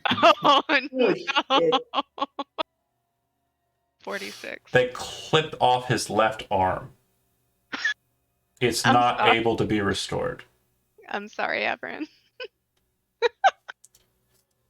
Unless you, flesh wound? unless you have a spell that would return someone's hand or regenerate someone's hand. There is a magical common item for amputees. Yeah, you can get an artificial limb. That's true. Yeah, Oh, there's I read that yesterday, Chad. but I Do an arm don't have a return wound Yeah. to body. And the only reason Generation. I put that in there is No. because there was a lot more attacks that were coming in because they have multi-attacks, so they would have Ah. murdered him more. Anyway, Well. Imagine cutting I did off your my own best. so Jonah, just so you're aware, Avran is brought back to life. The span of time that you are basically in death, nothing really happens. It's complete pitch black, absolute death. And the second that you're brought back to life, you realize that your wounds are healed, but your left hand is missing. Is it hand or arm? From basically the forearm down. Oh, okay. Okay. So elbow down. Oh, he has a nub now. Well, not elbow. Yeah, it's a little bit more in the middle. Yeah. I start poking at it. No, you don't, because it's not Like- that. There's still stuff happening here that we need to very precisely deal with. So, anyways, we're not in initiative order anymore. Okay. But I will note that just want to make sure you are aware, Golradier, you have a reflection, and the second Avran kind of like splutters back to life, you can see his reflection in the mirror that he's closest to. Okay. I have 1 hit point, right? Yes. Okay. And I'm missing an arm. Your left arm is gone, which means you cannot wield great weapons. That is true. Yes. You also can only cast Lay on Hand. Yep. Inspiration, Chad. Yep. 2 in 1 night. Amazing. That's glorious. Although, again, anyway, Yeah. What would you like to do as you kind of are brought back into the world of the living? Did I see anything on the other side? No, complete black. Complete black. Okay. So my god has abandoned me. Okay. Let me explain something to you here. It's very, very important that you understand what I mean by this. Have you ever had a dream, and then the second you wake, have you ever had a dream like when you wish you want? No. Have you ever had a dream where you wake up and then you don't remember any of the details of the dream, and you're trying to remember them, and you're trying to force yourself to remember them, but you can't for the life of you remember it? Yeah. That is the feeling that you currently have. Gotcha. Okay. All right. So it's just me, Jonah, that feels abandonment, and not Avra and Jonah. Correct. Got you. Okay. Life story of my life. I am going to pick up my arm because I'm assuming I don't need to breathe, right? Yeah, no, you're still the same. Okay, cool. Yeah, I'm gonna pick up my arm. I'm fucking... I see what you're saying. But What? no, the Osirian you doesn't live anymore. The reborn you is the only thing that lives. So when they revivified you, you did not come back as your Osirian form. You came back as your revivified form. Okay. Yeah. That's what we're... Okay. You are still Avran I'm still as reborn. you know him. Okay, Yes. got you. All right. So yeah, I'm just gonna take my arm. I'm gonna try to find a leather strap, something, and I'm going to... Oh, your arm is still bleeding. Where the arm was is completely healed over. Yeah, that's fine. I'm gonna take my arm, strap it to myself. Not necessarily the nub area, but Josie, get inspiration. gonna... Never touch chests again. I saw what you did. I saw what you said in the chat. You get inspiration right now, young lady.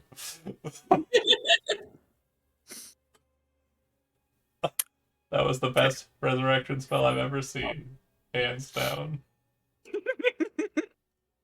Thank you. Yep. I'm gonna pick up my arm and it's gonna sadly walk upstairs.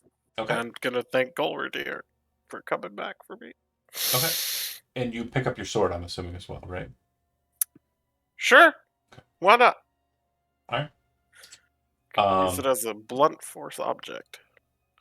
Okay. Yeah, if you head upstairs, everyone, after the kind of strange kerfuffle that happened downstairs, you kind of take to the room. You see Avran. It does look like a number of the scars that he suffered when he died are still present. So his normally kind of beautiful, kind of vigorous kind of face is marred with scars now. They're healed over, but it does look like he was struck in and around the neck and face. And you can also see that his arm has been removed, and he's holding it in his other hand. Fiona sees his severed hand, quirks an eyebrow, just like kind of tries to hold back a smirk, and continues reading through the papers. What did she learn, by the way? Did she learn anything interesting? Oh, as you're looking over the papers, you'll note that they appear to be letters that have been received and are being kind of like placed in positions and orders. It looks like they are allocated kind of spaces where they seem to all be from the same sender. And from what you're reading, it seems that these are requests and notations as to what's happening. The stack that concerns you the most, or rather kind of interests you the most, is one that appears to be from the pervert. And it seems that they are reporting a number of instances of import to them. The one that seems to be the most interesting is the oldest of the letters at the bottom of the stack. And it states, we've acquired the third hag. She has been placed in the chains and shackles as well. We will begin preparations, and we will start making the children of the lady in short order. Please send the required materials. That is the oldest one. And as you're kind of flipping through it, it's just kind of like status updates on acquiring children for the birthing process, which is what the pervert seems to revert to. The create lady of the deep eggs process. She will grab all of the most like relevant / incriminating ones that she can, and try to take them with her, and kind of point out to the rest of the group. Unfortunately, this place is absolutely connected to that horrible torture chamber situation with the children. As you're kind of going over that and announcing that, Hezrod kind of looks over to Avraham, noticing the wounds, and exclaims, go ahead, Chad. Yeah. Ah! What happened to you? Ah! Your hand! I'm fine. Thank you. Gordier just comes up behind him, deflated. Fiona kind of actually looks at everyone else. Like, does anyone look healthy, or does everyone look pretty rough? I mean, I believe we're in kind of like the only person who's really shit show territory is one wound Avraham. yeah. But everyone else seems to be kind of healthy enough. It's just, I think it's resources that are the issue. Okay, but seeing that no one else is like gravely hurt, Fiona will kind of like nod her head and kind of, I'm glad that none of you got seriously injured. We should probably consider. I'm sorry, Fiona wouldn't laugh. Well, you I will saved you from a damn box. He points at her with his hand in his hand. He- How dare you! He points at her with his hand and his, like when he flicks up the bones, kind of just. How dare you! You saved us from a box. It's macabre. It's shit, but it's really funny. It's funny. Definitely. I've done that with a prop arm Uh. before. It's fun. Whoever's watching and whoever is an artist, draw that scene of Avran pointing at Fiona with his severed arm. How dare you! Fiona just rolling Please. the eyes. She does not care. She's like, she's like, I warned you. I knew this was gonna happen, and I don't care. But she will like kind of raise the papers and say, we really have all the evidence we need. If we should retreat and take a rest before we can investigate more, if more of you, and she kind of spares a glance at Avran, insist on tearing this place apart, we can come after we've had a bit of a rest. What do you think? And she looks at Malika and Glorier. Do we know whose office this is? Might be pervy boys. You haven't checked the Might- desk. If the letter was from the pervert, I can only assume they were in communication with them and they were somebody else. So if there's somebody else, Yeah. and we can figure out who they are. Sure. This kind of looks like a meeting table. So, This looks like the desk, and then this looks like their sleeping place. so I would vote caution due to the fact that assassin we have not seen in a while. There's a whole And lot we of don't know if he's dead or not, or coming back around downstairs, coming from the upstairs down. So There are is there a way stairs that go up. Is there a way to barricade the doors in and out? With well, the bed. there's a room full of clothes between him and us. The downstairs is blocked already. Mhm. But that Well, also remember bars that- your escape. Your known the escape. other. I mean, we can keep going upstairs to find out what's at top, but it could lead to the other side of the room or the other side of the place where all the bodies were being dragged down. So that way we hopped over to this stairwell with all this goobly gop. So just keep that in mind. This whole place could be connected. We don't know. Hezrod's gonna go through all this stuff over here in this corner. Okay. The second you kind of like look at the desk, you can see that there are a couple of drawers on there. There's one on the left, one on the right. Which one do you want to pick first? He just yanked. Hold it on. off the floor. Have them detect magic on that desk before. What drawer start did you going. say, Hezron? He just yanks the whole left drawer out. Okay. The second you do, the desk starts to burst into flame. Make a dexterity saving throw. Ah! It wasn't me! Jesus fucking Christ! I knew that was gonna happen. Oh no. You take 12 points of fire damage. The desk emulates very quickly. It seems Can I like say, though, it Fiona seems. did grab the important stuff, though. Oh no, that's not the desk. That's the table. You're at the table. Okay. The desk is over in the corner underneath the stairs, and it seems as it ignites, you can see that there's papers inside of the drawers that are very quickly being immolated. Looks like other documents that were probably way more incriminating than what you had. The vellum pages just immediately just become cinder and then ash. I was trying to help! Ah! He's on fire too.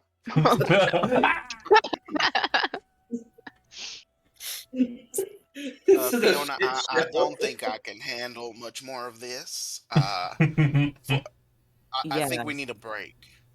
If Fiona saw the desk go up in flames, she's just gonna like wordlessly start gathering up all the stuff that she's found, starts putting it in her bag, and then just stands up. I'm leaving. I'm going home. Fiona! I'm You sorry! can Ah! grab the chest if you want. I would love if the two strong people would grab it, although I don't know if you can with only one hand now, but hopefully you can. I'm leaving. Oh I'm my Fuck gonna you. throw my arm She's at gonna- Fiona. she's gonna walk I'm just away. gonna fucking lob it at her. I'm just gonna fucking throw it. Make Just gonna throw it. Make an attack roll. Make an attack roll. I'm gonna fucking do it. Make an attack roll. The strength check. Oh, I want to so bad. No, You said you did it. You already said you did it. I'm making you All right. follow all right. through it. Fuck Do it. it. Just gonna- Just like Chad. I asked him twice. 7. even. 7. Yeah, so you miss. It kind of just slaps. Yes, I know. It slaps on the table near her, kind of splattering some of the side papers that she wasn't interested in with your blood. Yep. Which has slowly become like it has become kind of like dried and like a little bit Gooey. more, Cool. yeah, a little bit more solid. Fiona kind of annoyedly kind of stuffs the papers into her bag, and then she's trying to Take leave. his arm. Now here's my question, Josie: are we going downstairs, or are we going upstairs? Because leaving's hard right now. There is no out. You didn't think about that, did you? No.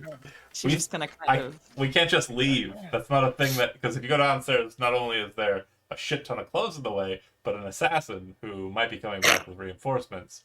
And if you go upstairs, the unknown. That's You're why I liter- said You're it literally can be a rock connected. in a Yeah. hard place right now. You're in. You know what would have been great if everyone just joined me at the spa in the first place instead of dragging me into the sewers. True. Malchus. Maybe someone would have an arm. The thing That is, is also true. she angrily walks upstairs in search of a window, and as she's walking, she activates detect magic and then Okay. just like keeps it detected as she walks up. Perfectly fine. As you ascend the staircase, you note that there is another desk. This one looks like it's on kind of a red carpet.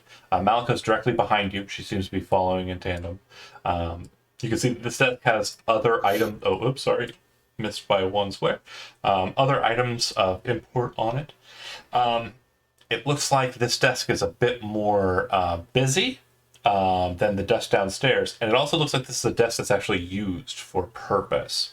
You can also see a strange series of markings around the staircase that you're walking up. You kind of stop for a second because obviously paranoia, right? But you kind of realize that they're not doing anything.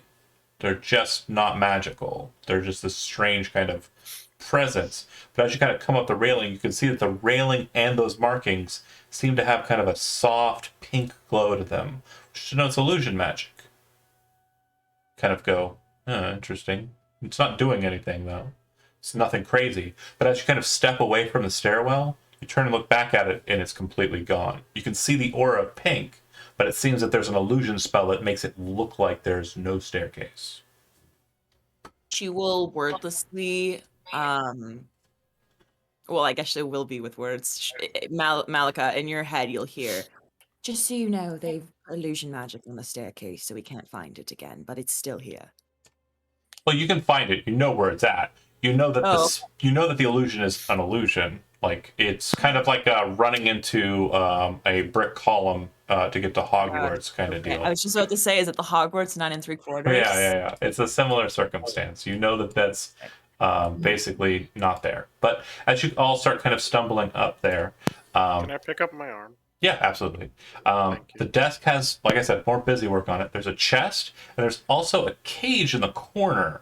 It looks like there are a number of chains that are kind of like leashed into the cage, but there's nothing there. There's a bowl of water near the cage. It looks like it was recently filled, or perhaps is always filled, because as you're looking at it with your detect magic spell, it seems to be glowing with conjuration magic. But yeah, nothing glows on the desk. There are no other spells present in this room. There's a chest in the bottom left corner, and there's a cupboard in the, or rather a cabinet kind of in the corner underneath the stairs that ascend upwards.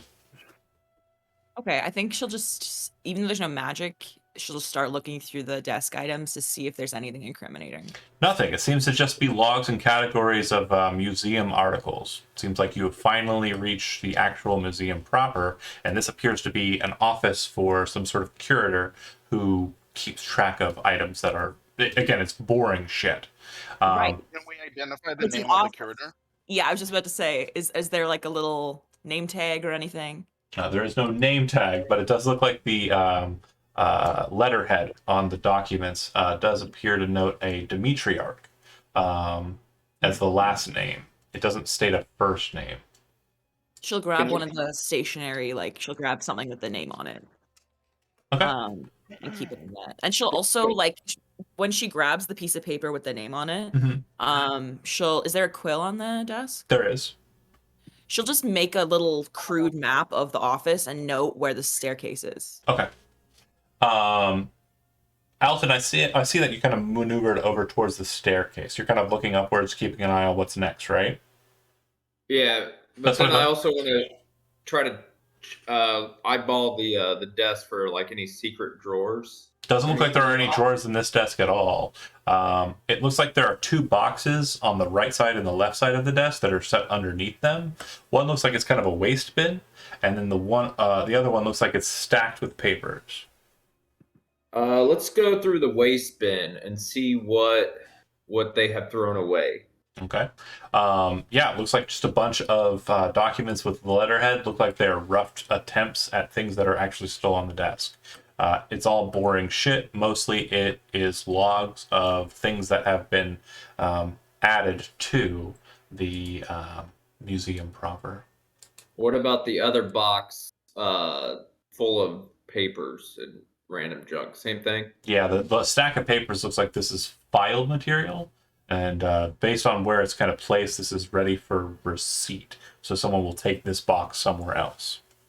What's the last thing as a receipt in this box? It appears to be a gear system compass that was recovered from the lands north of the Broken Blade Coast, presumably, or according to designation, 100 miles off the coast of Ursulon. Okay. There's Do also I need to check for traps on this chest here before Avraham starts going through it? well, it's you're going through the papers. Let's not have Alton do everything. And we, of course, want to see Jonah do cool stuff. I mean, that's the fun. Sometimes he wins, sometimes he loses, you know? We've seen some pretty good stuff come from Avran's curiosity. Let's keep it up. But Jonah, yeah, is Avran more sheepish now that he's been beaten the fuck out of by himself, or He's a little defeated, yes, but he's still Avran. I'm opening his chest. The chest, if you kind of inspect it, not opening it or touching it with your hand, Yep. you would note that it is locked. There is a lock to it. Oh, cool. There are markings on it. They're not in Infernal. They seem to be in the common tongue, Osirian tongue, and you can read that. And so you would note that it says for inspection and recording. Okay. There's no way I can open the chest because It's locked. well, yeah, and You'd have to find the key. yeah, fuck it. I'll look around for the key. Okay. We'll move on from you then. Golradier, you kind of step into the room. Fiona's going over the desk. Alton's kind of looking over the underside of the desk at the two bins underneath. What would you like to do while that's happening?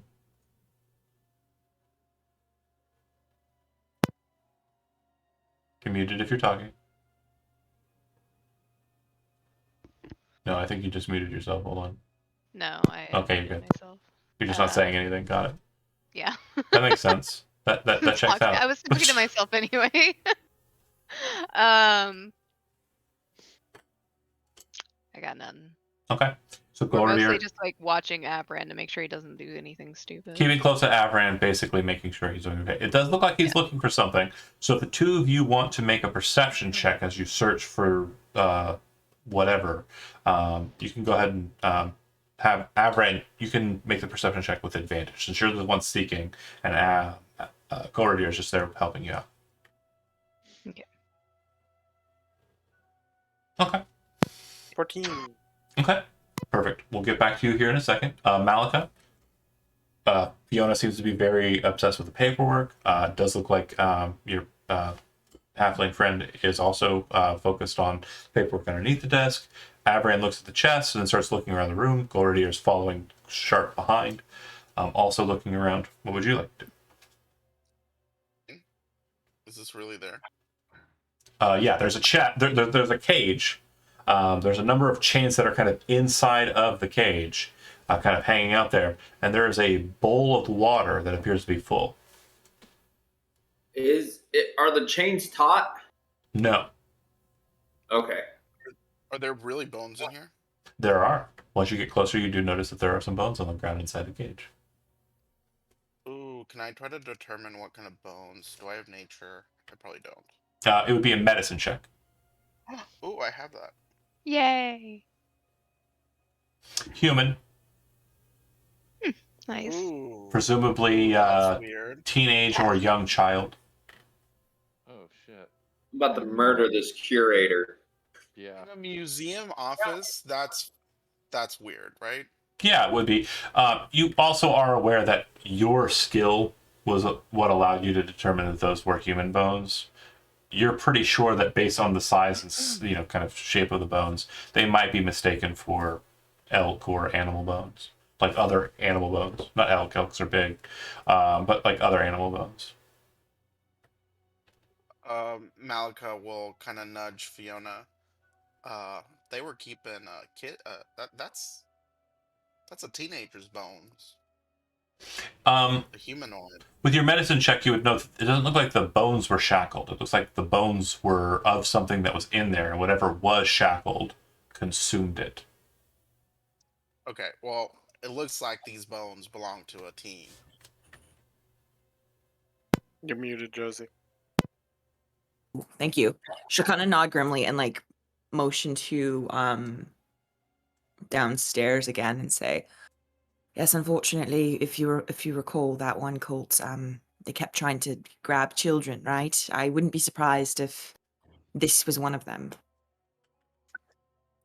I think they were feeding it to whatever they're keeping in that cage. Exactly. My question though is, what's in the cage? Why is it not there anymore? And is it coming to get us? And at that, she'll like immediately look around again to see, or like start kind of listening to see if she can hear any footsteps or any approaching signs. Nothing like that. Hezron, you've been pretty quiet. You pop up. Everybody's doing everything that we've already discussed. Do you want to check out anything in particular? He's gonna start going through everything on that table. Okay. He's gonna be looking for food, alcohol, and anything valuable. Nothing like that. Fiona, you and Hezron kind of meet up for a couple of seconds there. Then Malika kind of draws you over to the cage. You start having that discussion. Avran and Golrady are kind of moving around the room. Seems like Avran's leading the dance of the search the room. And eventually, Golrady says, let's go see what they're looking at. And they go over to the cage. And then the two of them kind of are looking at what they're talking about. And then look at the bowl. And almost at the same time, they go, there's something in there. There seems to be something shiny and metal at the bottom of the bowl of water. Is it a key? If you reach in and pull it out, yes, it is a key. It looks like it is appropriately sized for the chest over in the back corner. I'll reach in with my dismembered hand and grab the key, just in case. Just start fishing around with your... Yeah, I'll scoop it up. No, you put your real hand in there. You grab it. Don't be weird. But yeah, it's a perfectly fine key. The thing that you notice is the water is perfectly cooled to a very crisp temperature. And you'll note, too, it kind of has like an almost like moving sensation to it when you put your hand in. But nothing crazy. But you pull the key out. Fiona, as I mentioned, the bowl is detecting as magical. There seems to be a conjuration spell present on it. If you kind of do take a second as they pull a key out of it, kind of check it out, you'll note that the bowl appears to be filled with water, and you're pretty sure that if you poured it out and then set it down, after maybe a couple of seconds, it would fill back up with water. Avraham, with key in hand, you walk on over to the chest. And you open Malika will like as he approaches the chest, she will point her hand at the chest, ready to Eldritch Blast anything that pops out. That pops out. As he opens the box. I appreciate your style. Jonah, roll D100. Oh, Jesus Christ. 8. Okay. Oh no. It's a mimic. No. You see an immaculate golden thingy. No, it is... Do you touch it with your hand? It's a waifu. I don't think... It's Golrady. It's a waifu pillow, just hanging on the pillow. Waifu pillow. I'll take it. Take it. It's all crusty, Oh though. no. Oh, gross. Oh. Not the pervert again. Roll 2d4. 2D what? 2d4. 2D4? Okay. 2D4.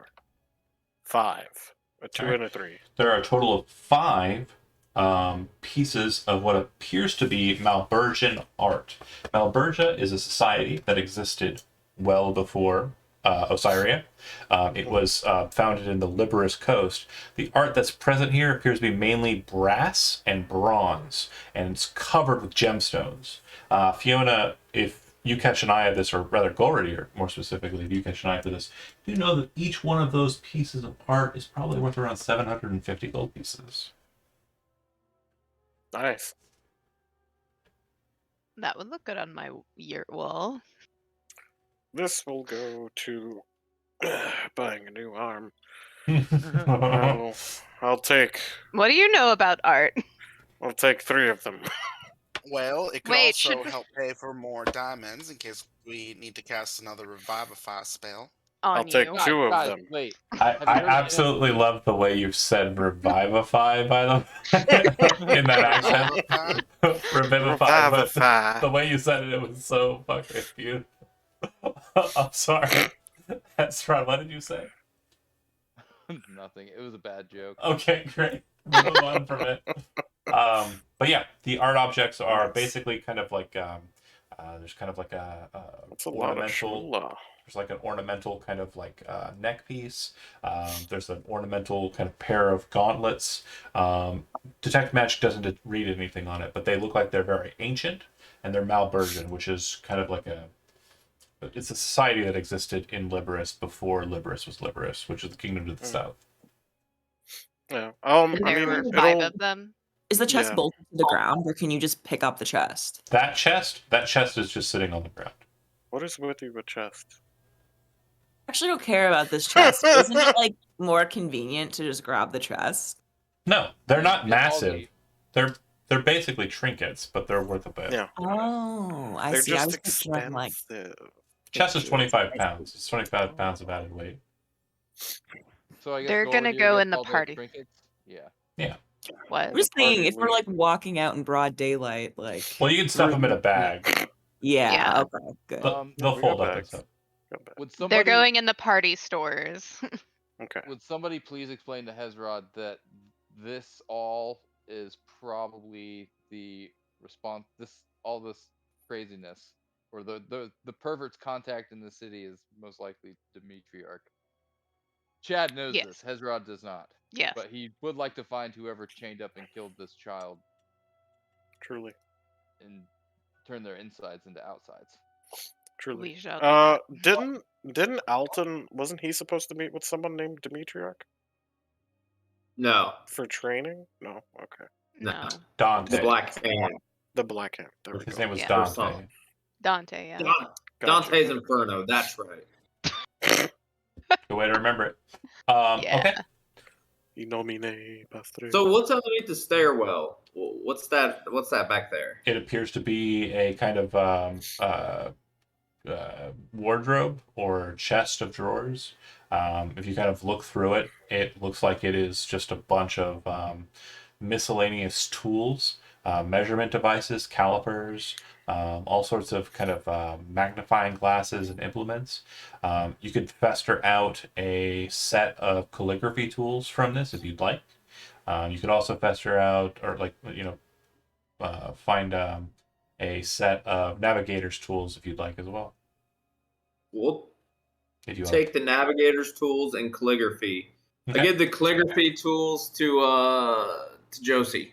To Fiona, yeah. It says she could probably use this. Okay.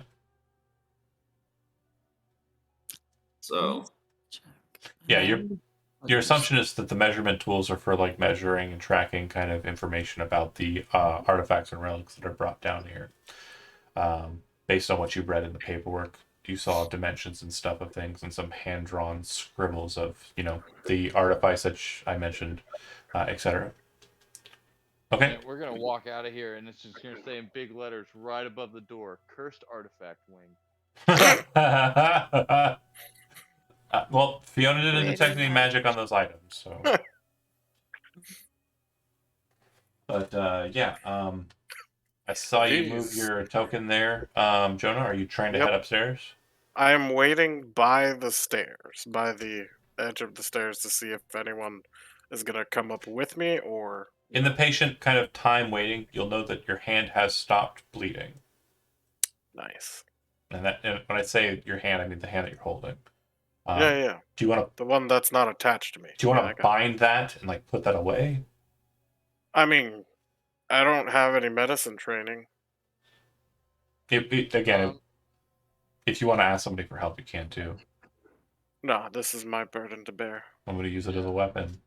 Yep. Yeah, Malika would not offer any medicinal help Yeah. unless directly This is, asked.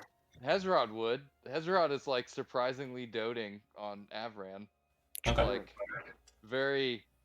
Oh no! No! Well, he's very wounded. If you want to, Yeah. I mean, like even despite the healing from Revivify. I already Gucci. healed him. Yeah.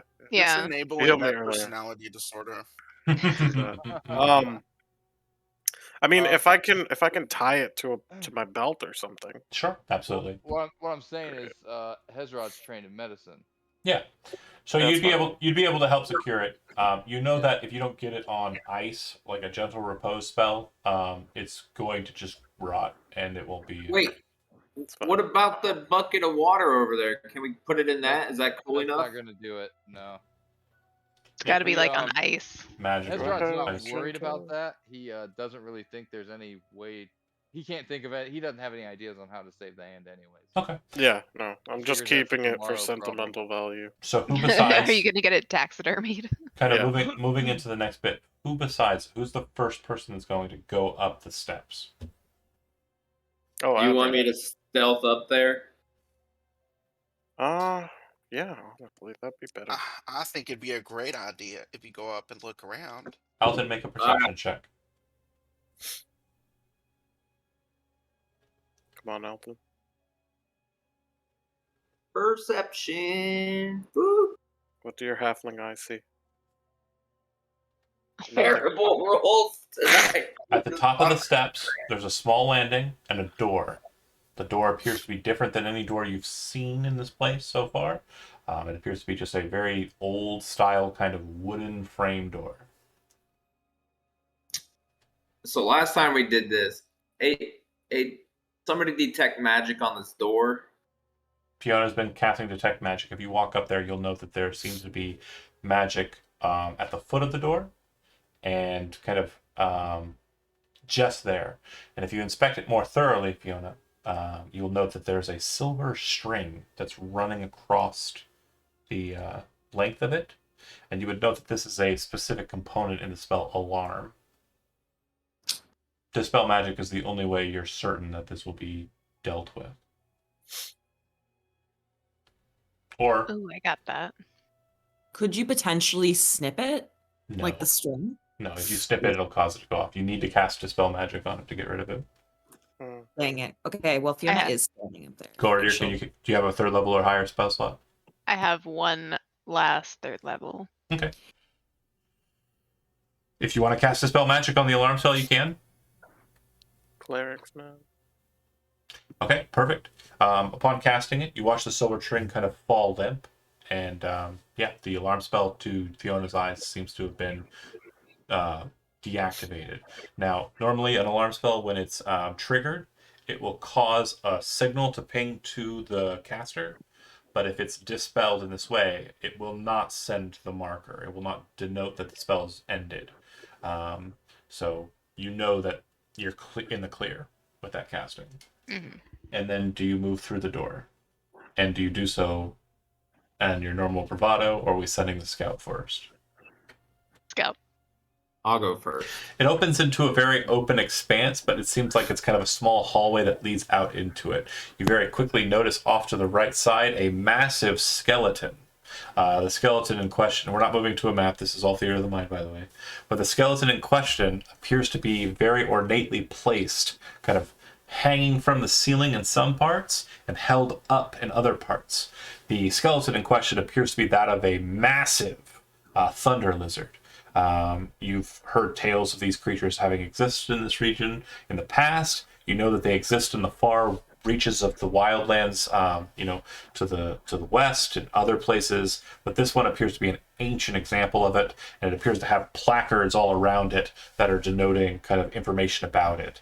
It's completely dark in this space because it's late, and it appears that the museum is closed, but you are in it. From this point forward, we're moving to a skill challenge if you're trying to escape through the museum and out. Starting with everyone needing to make a stealth check.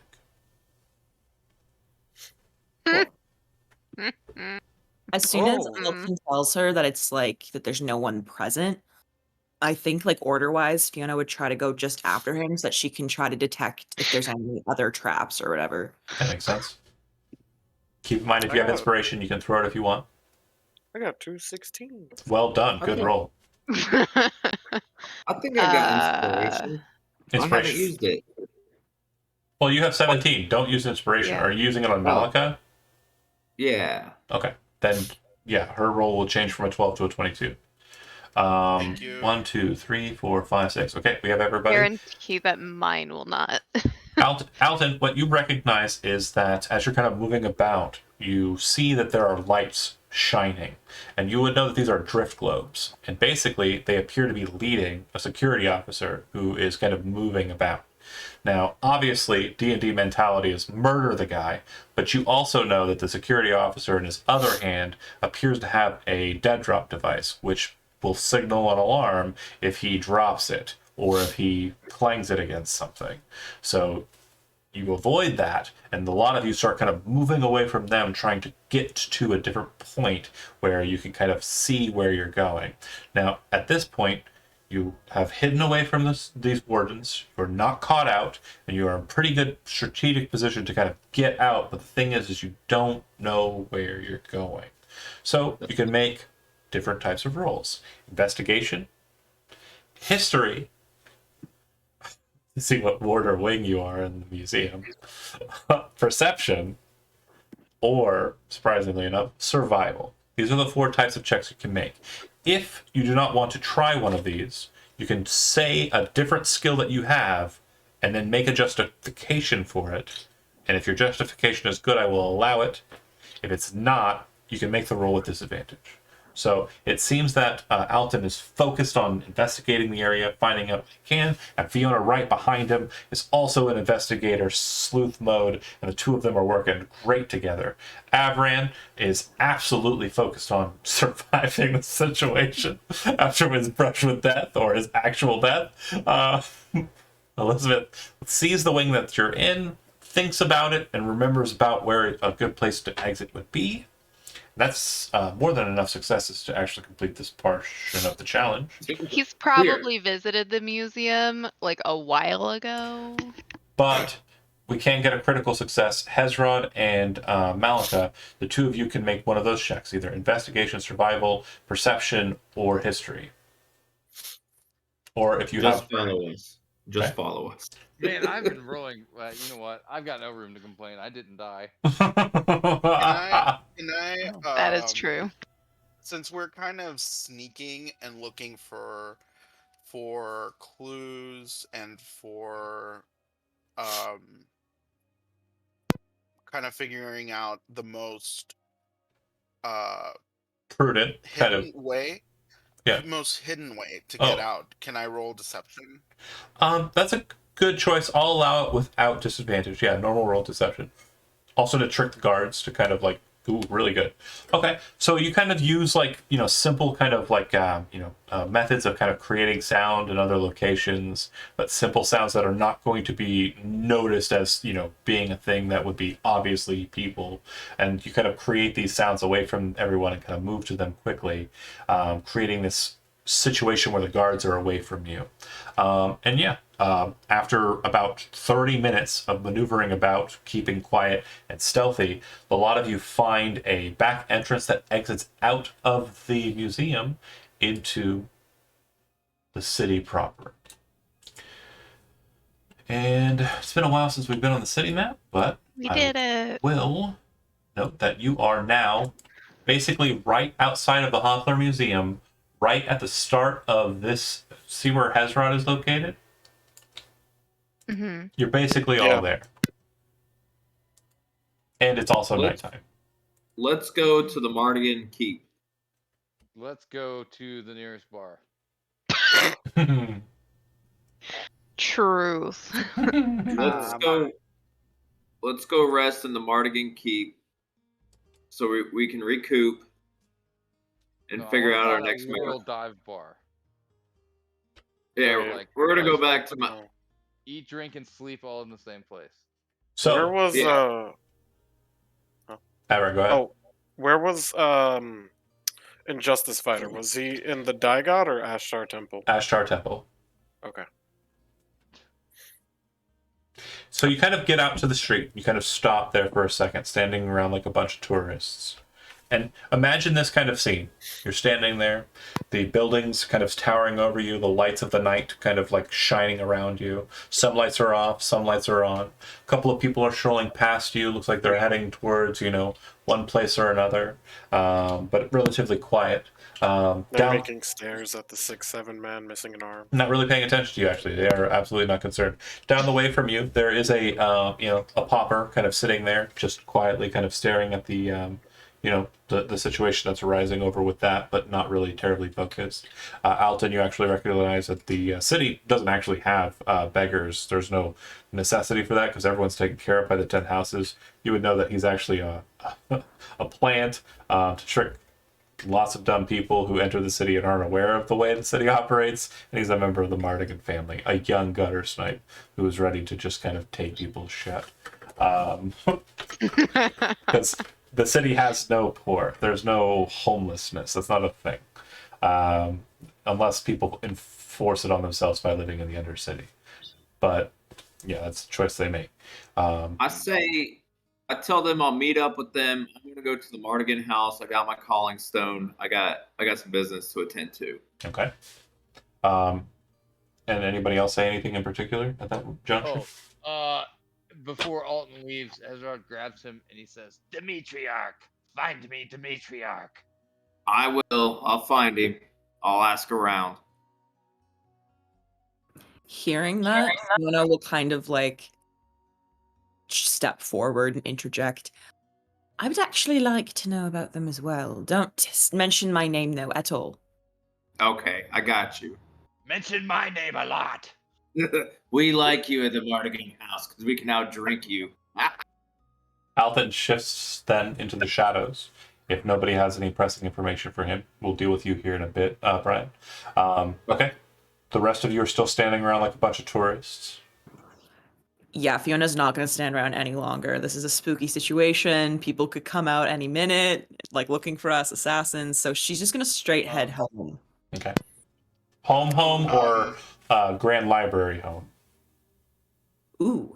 Because technically you haven't been living with your parents for a while. I was going to say, what time of night is it? It's like, you aren't sure. It's definitely nighttime. Not evening time, like night. Ah, I see. I think she's way closer to the library, so she's just going to head back to her little apartment there. Okay. Do you have anything to parse with anybody here before you head off? Since they all have the calling phone, yeah, that's a good point. She'll just kind of like hold it up and shake it a bit. If there's anything pressing, don't hesitate to call me, but please, just try not to. She'll head back. Don't hesitate to call me. Don't fucking call me, though. Okay. She will kind of pause for a second and be like, if you're all still staying at my parents' pub, I suppose I'll meet you there in the morning to talk about... She'll kind of gesture back to the museum and then head back. Is anyone else going to Fiona's parents' pub? I mean, if they serve alcohol there, I suppose Hezrod will. Yeah. I mean, I just need to get back there because that's where I live, where I'm staying, and I don't really know how to get there. That's fair. Yeah. Can Gordier we would get a go. bath there? Yeah. There's bath in the room. Hezrod is ready to admit that he needs a bath. Okay. Okay. Let's go back then. That's Yeah. progress. I like that. So, yeah, he's going to go with them back to Fiona's parents' place, get something to eat, something to drink, and take a bath. And get some sleep. Okay. On our way back, Golradier would talk about the healing baths at the spa that they have. That they like going to. That was the best mud I've ever seen in my life. It had oils in it that help cleanse you. So, real quick. Maybe you can attach the arm back with that. The three of you that are traveling back to Elmwoods, are you traveling by canal boat, Skyrail, trolley, or walking? Skyrail. Is the Skyrail open? Yeah, Skyrail's open 24/7. Okay, great. It's autonomous. How's that? How many of us are heading back? It's Hezra, Gloradier, and Malika who are heading back to Elmwoods. Unless it sounded like Avraham was heading towards Ashtar Temple. Am I right? Well, no, I just want to know where Justice Fighter was. But Avraham Okay. would most likely try to find a place where he can either get a replacement arm or this arm put back onto It is his body. night, sir. That is a tomorrow problem. It is the middle of the night. Yeah, there's probably not an emergency situation unless you kind of bust into the temple and have some contacts. Fair enough. But the Ashtar Temple, I mean, again, the the deity Ashtar is not well known for regeneration and life. That's more of an Allowane Yeah. kind of thing. Well, no, mostly he just wants to get a new arm. Sure, granted, yeah. And what I'm saying is Something like to mid. kind of regrow you the arm, like if, No. oh, Not you, regrow. you want an artificial limb. Yeah. That might Just to see what it feels like. that might require some study. So you might want to traverse and get in contact with the person who probably knows the most about that. To your knowledge, would be Fiona. Fair enough. Woo, Fiona. All right. She Save it has for- magical connections. Got you. And all the brain cells. It's true. It is all her. And True. I would say Maliko's there too. They're pretty smart. Definitely. Alton's getting smart. Fiona's like the brain. Avrad's going He's learning. Like the practical wisdom. Avrad's gonna fucking learn, okay? Well, no, sometimes he gets lucky though. Like, I mean, again, I haven't outright butchered him every time he's done something goofy. No, yeah, Avran True. is like he is the gift that keeps on giving. Yeah, sometimes Truly. it will be great, sometimes it will not. So, you know, you My whole motto. rolling the dice. Yeah, my whole motto with life and gaming is fuck around and find out. That's it. So, And you sure did. Sometimes it works, sometimes it doesn't. You beat the fuck out of yourself. Okay, we're gonna It's deal with just how it be. We're gonna deal with Alton first. Alton, you head into the Mardigan safe house. Seems pretty quiet. You start kind of like trying to kind of glean information regarding this Demetriarch individual. And basically, what you're gathering is Demetriarch is the curator of the Hoppler Museum. You're not really getting much contact information besides that, other than he is very well regarded amidst the academic society. And you would know that that means that Fiona might have more in common with this Demetriarch than she knows, because they seem to run in the same circles. You kind of get a description of him, though. His first name is Johann. Johann Demetriarch. Correct. And he happens to be an Osirian male in his late 50s, early 60s. And he is the curator of the Hoppler Museum. According to what you're able to glean, he was appointed by Jonathan Hoppler himself, who is a well-known, worldwide historian who is basically trying to make sure the histories of the peoples before the people who rule the Common Age are never forgotten. The histories of the people who were from as far back as the Lost Age are as regarded and kept as they can be. You don't get any information about these strange connections regarding cults or what have you, or anything to that effect. Nobody seemed to have any idea about what you're talking about if you're trying to draw a line between the death cults and the museum. But they start saying that they'll try and investigate what they can regarding that. Okay. I sent you a message on Discord as well. Yeah, according to what you learn, the curator is one of the honored folk, which means that he stays amidst House Rosnald. So you see how House Rosnald has kind of this fortification structure here? Yep. That's just a massive wall that's filled with very splendiferous kind of apartments. Rosnald's castle, the best real-world analogy I can give you is the castle at Versailles. It is an amazing establishment and also an amazing fortification when it needs to be. But it's absolutely splendiferous there, and apparently he resides in it. Castle Rosnald.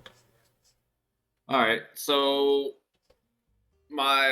me thinking to myself, I'm going to kind of camp out of the Hoppler Museum.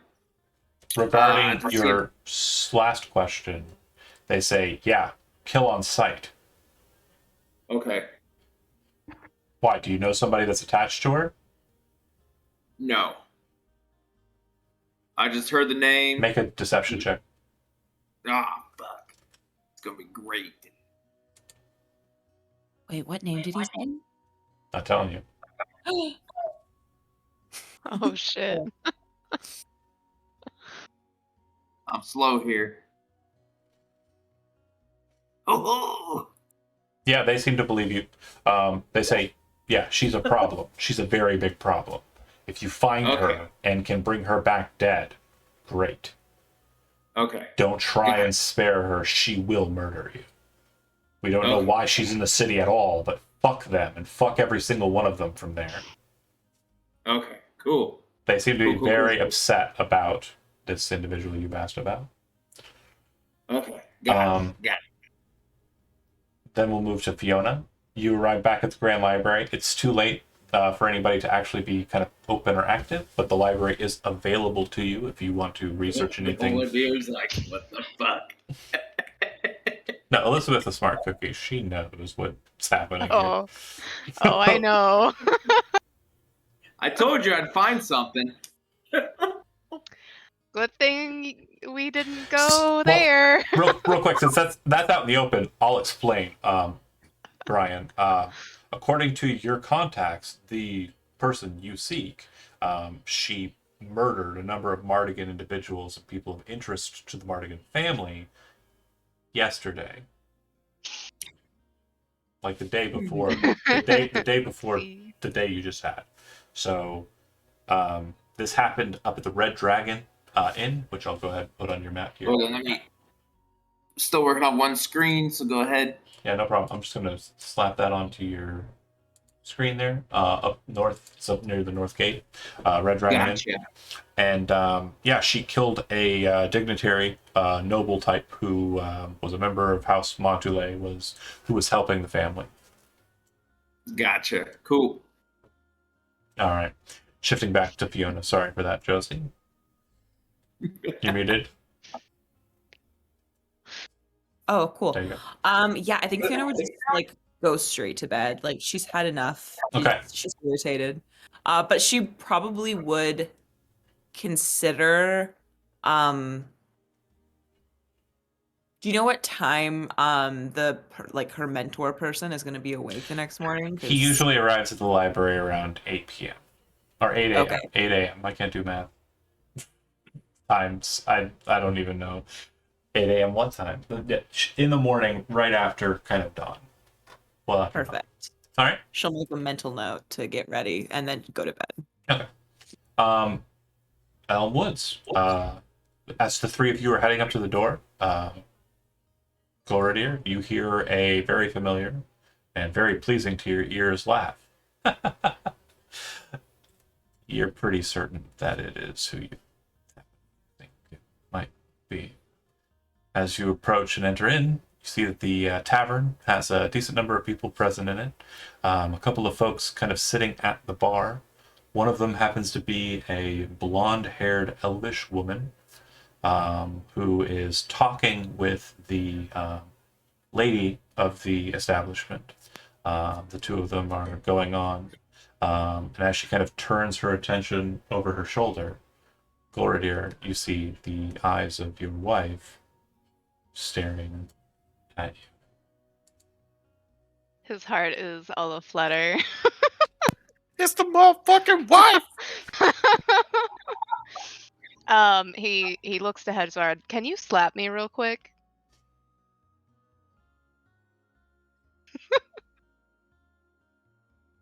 I'm sorry. Could you repeat that? Would you slap Colradier? He thinks he's Okay. hallucinating. Slap. Amazing. What was meant to be a light slap actually turns out to be a whole face smush. Um. Oh knowing shit! that Your he's- wife is gonna kill me so hard. Oh no, because he asked. So he goes over and wraps his arms around her and whispers in her ear, "What the fuck have you done?" You stupid. My love. She kind of leans back into you and she kind of whispers, "You stupid boy." And she kind of looks over her shoulder. You're traveling with one of the family, aren't you? Mm-hmm.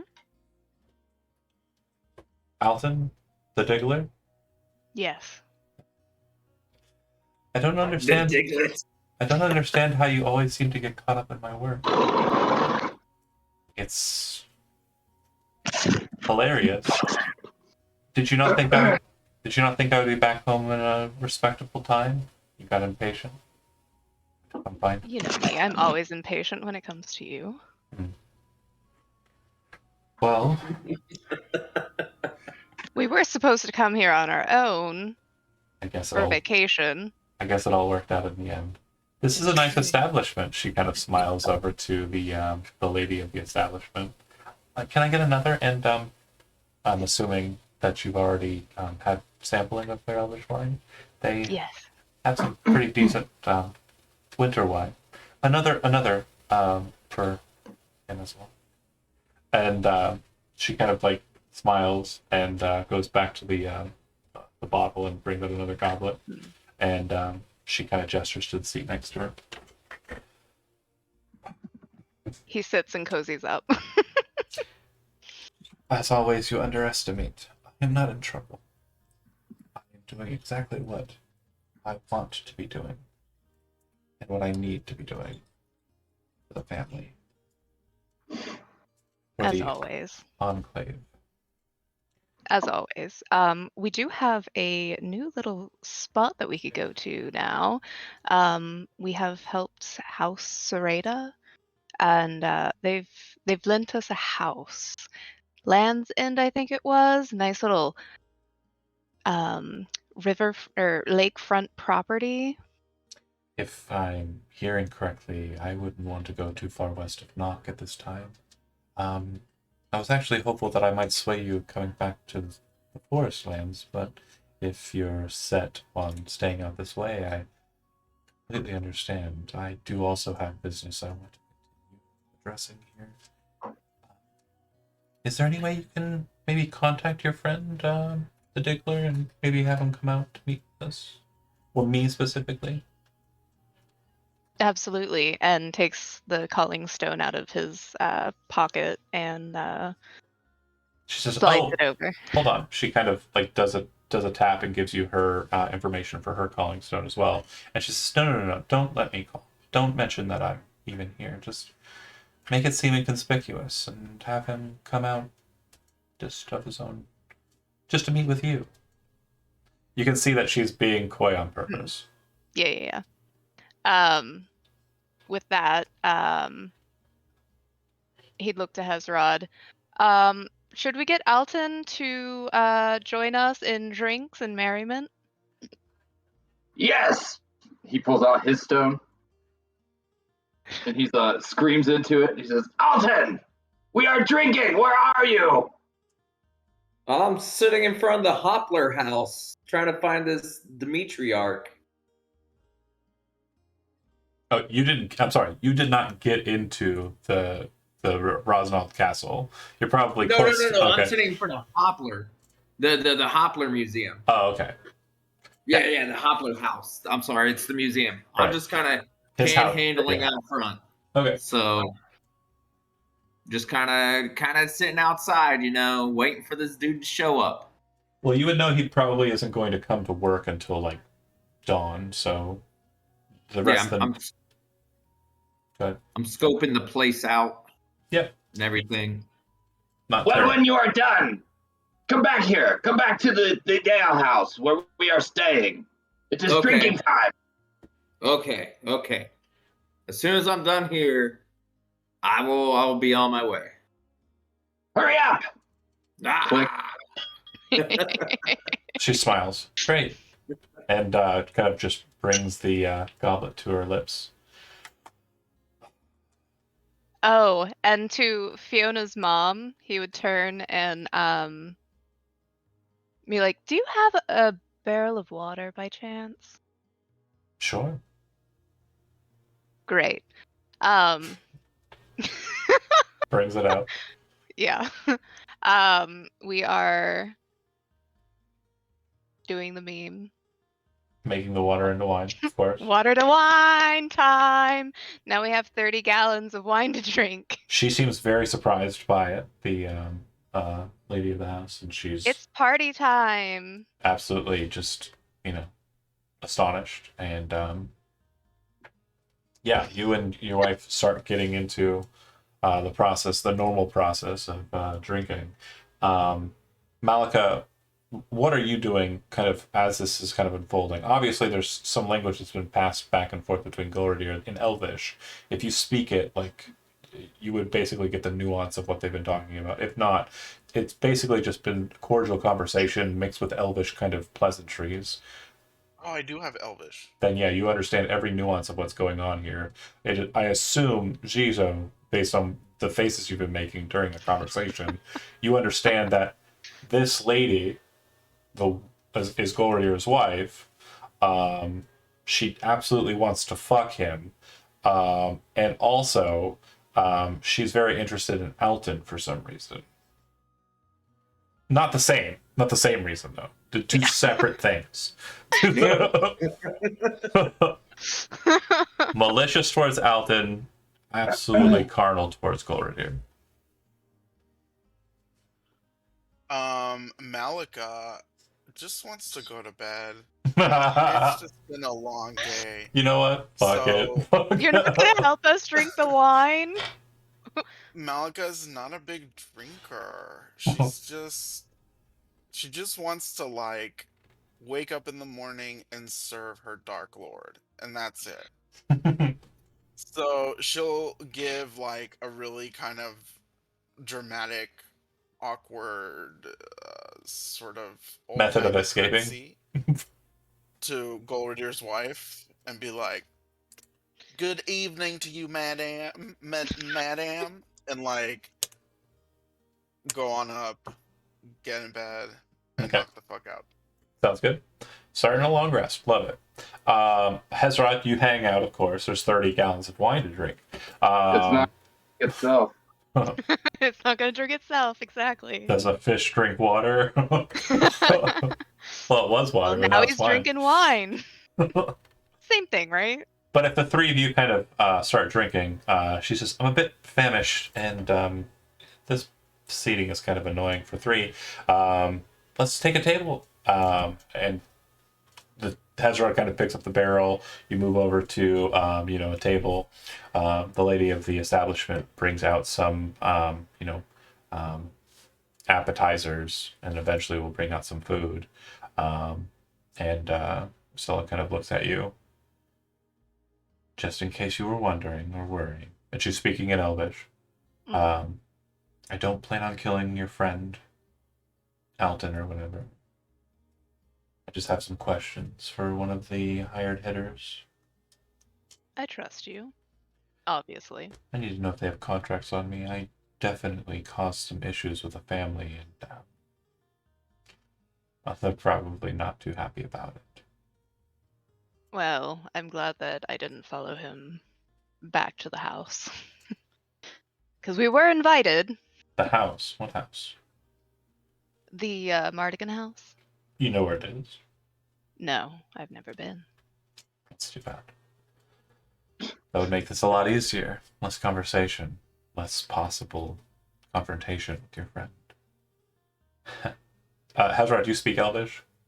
No. Wait. I gotta. They're ask a probably character flirting. I don't question. know. CJ, go ahead. Does Golridir, like, pick up that wife who probably wants to, like, murder Alton? Like, is that what's happening? No. Oh no, Or no? She definitely seems that way to people who are uninitiated, but Golridir will note that she literally seems like she wants to kill anyone that's not Golridir. It's just her attitude. Yeah. Okay. She didn't She talk. just has, She didn't talk to you you know, long enough. resting bitch face. She Right. has resting murder face. And resting murder attitude. She doesn't have Yeah. nuance. It's always kind of like oh, this sounds like I'm planning your demise. So, Yeah. She has a lot of trauma. she's the best. But Just eating and drinking yeah, loudly. she kind of like breaks out of the Elvish for a second, and says, I have heard that you have been wandering about, doing good deeds, and presumably looking for me, I suppose. Oh, absolutely. Ever the I romantic. actually revived Avraham. Who's not there, by the way. Oh, he's in. Oh, our friend Avraham. Where is but he? Wait, did you come here? Yes. You were so vague about it. Fuck, you were so vague about it. You said you were What do you looking for. Okay, you're here then. Okay. Sorry. No, I think we talked about it. Avran. Sorry. I Then think you we are. said no, bud. What you need is a good stiff drink. You are also here then. Do Oh you yeah, s- no, he's drinking Do you speak Elvish? heavily. No, With his hand. He's drinking with his other hand. yeah, he's drinking He's got It like was heavily. my first time. So- I'm He's got sorry. Okay. two tankards. One for this hand, one for this hand. The hand's holding it, and then he grabs the hand and like. Just to make sure that no one, Else takes grabs another it. drink. Yeah. No, that's mine. I've already got my hand on it. Yeah, exactly. It's okay. He's just like he's solemn, like he has a serious face on, but like he can't help but to smirk at the fact that he's missing an arm, and like he's drinking, and he's just like he moves his nubbin, to try and go pick up something, and then it's like, oh fuck, Yeah. and then no, he's getting phantom limb. yeah, it's phantom limb. She kind of like breaks out of the Elvish for a second and says, "Well, amazing. You rescued your friend with a very powerful spell. Yes. How pleasant. I'm sorry, we haven't been introduced. You are." She's looking at You gotta Avran. shake your hand with the other hand. Avran. This is We're Avran. not doing any more of amputee jokes. They were great, but I'm sorry, it is getting Avran. Too many. My name is Estella. I assume he's talked about me at length. of course. Good. You're his wife. He loves you dearly. Well, then that's perfect. And you, she gestures to Ezra. Ezrod. Of the coastal merfolk, I would presume, based on your look. Yes, yes. Well, formerly. Do you have any dealings with sea elves to the north? I'm assuming no. He Make it doesn't up. really. Yeah, make it up in your own. This is all you. He shakes his head. He says, "Long ago, yes, but no, not for many years." Cut them off. I understand. I really don't like dealing with them either. They're absolutely annoying. But yeah, it looks like you've gone through quite a lot based on all of the wounds you've got there. What do you get on about besides traveling with my husband? He actually stops and thinks. And he says, Ezra lost everything and came to the surface seeking violence and destruction and power. But instead he found friends. And I think friends are better. Well, you obviously don't have the same opinions as I do. It sounds like you missed out on a lot of great stuff. Oh, I still have lots of fun. Lots of fun. Sure. Make lots of things go boom. Other things just disappear. Well, if you're lucky, you'll find somebody worth spending the rest of your life with. She kind of smiles at Golridir and then kind of snaps back into Elvish for a second. Perhaps. He kind of smiles at the thought. I'm looking for someone very important to my tradition, who's gone missing of late. The last people that she was seen with happens to be the Mardigan family. And connections I have found concerning the family have risen me to great annoyance. It would seem that they are in league with a individual who is acting on behalf of cults. Cults? Like death cults? Death cults. Why, have you been stumbling upon them as well? Oh, so many. They're a headache. I concur. The Montulei murder, there was a contract out for him. the Mer nobility, but they wanted him dead for a different reason than what I found out about him while spending some time here in Nock. Mm.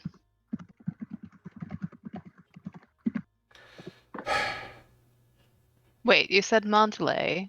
I too found a Monteley out in Onamouth, I believe it was. No, it wasn't Onamouth.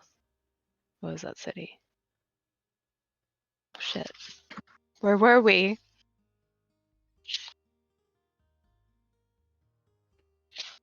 This character, I don't think, has interacted with Montelays yet. No, it was the Then one that we found got the car from, the auto carriage.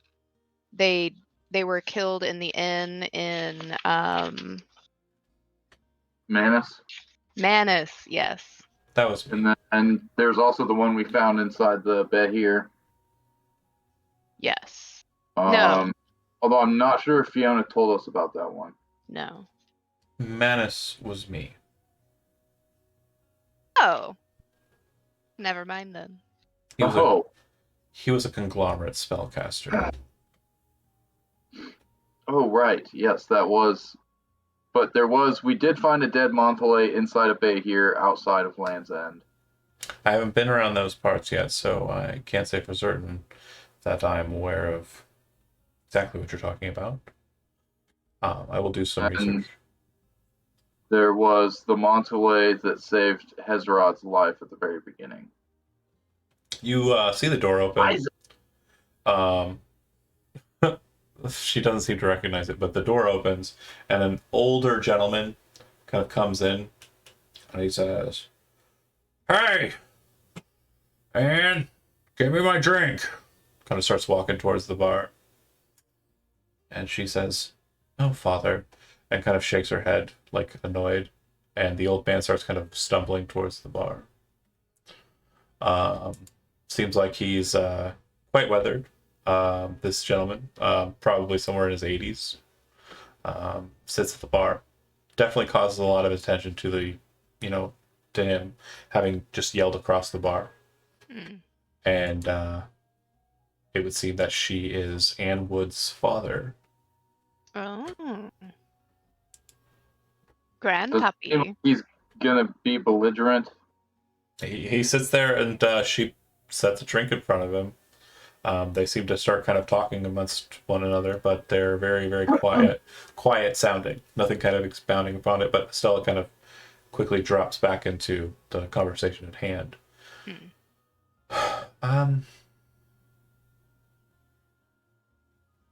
My main issue is I don't want the Mardigans to think that me killing any of their people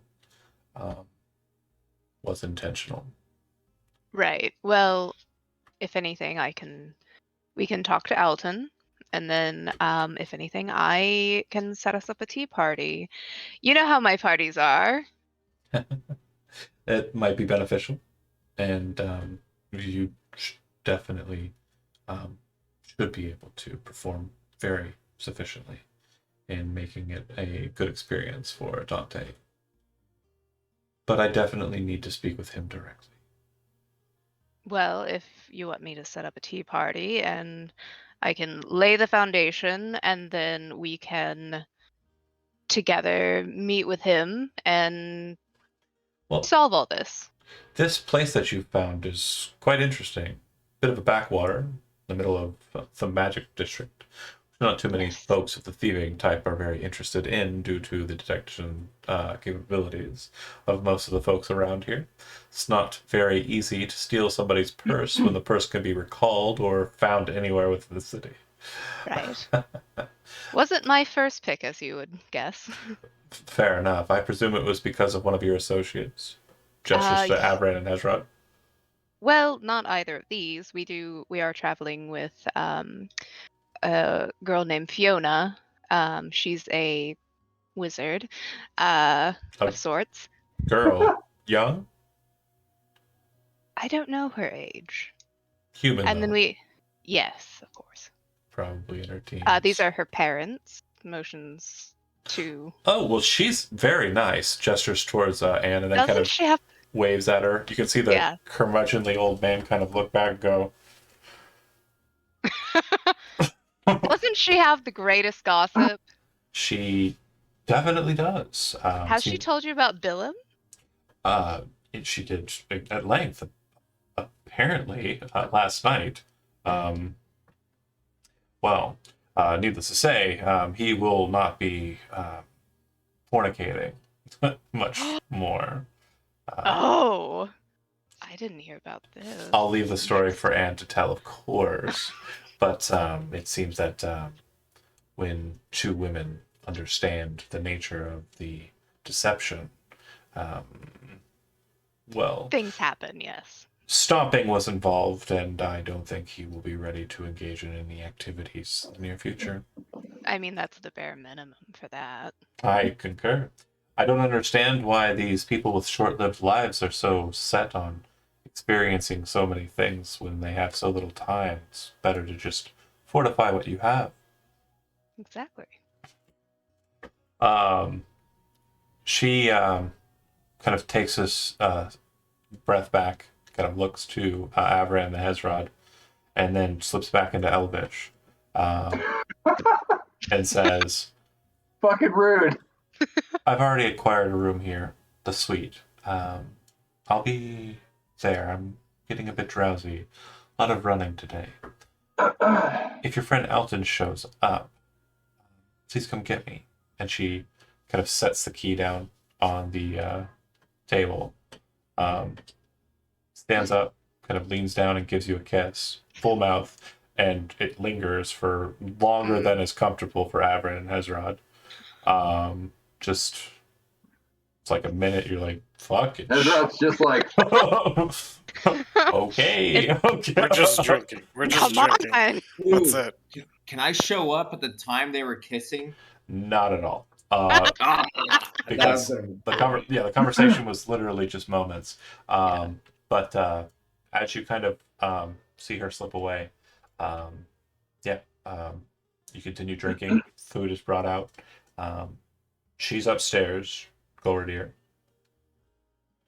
You haven't seen her in a long time. It's entirely up to Yeah. you whether or not you want to wait here for. I mean, again, she will talk to Alton regardless. He will. Oh, absolutely. He will be here, but I mean, if you want to not continue drinking and eating, that is also an option.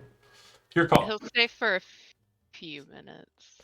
Averin is going to immediately get up from the The table. suspense. He's gonna go find himself a room. Okay. I bid you all a good night.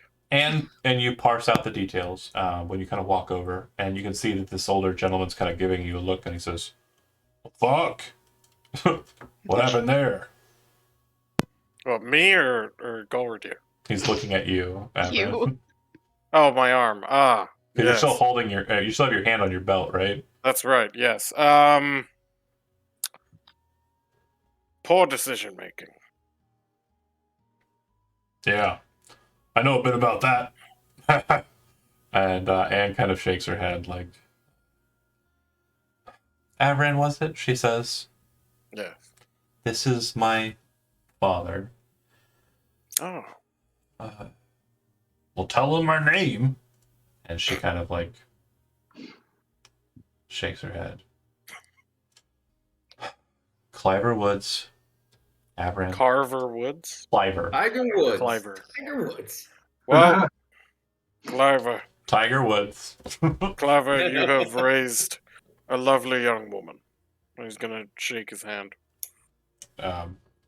Well, thanks. I suppose. I'll be completely honest. If it wasn't for her husband, I think she probably would have fallen off a long time ago. At least she's got good decision making there. And Anne kind of like shakes her head, and you hear Elliot in the back go, "Hey, shut up, old man.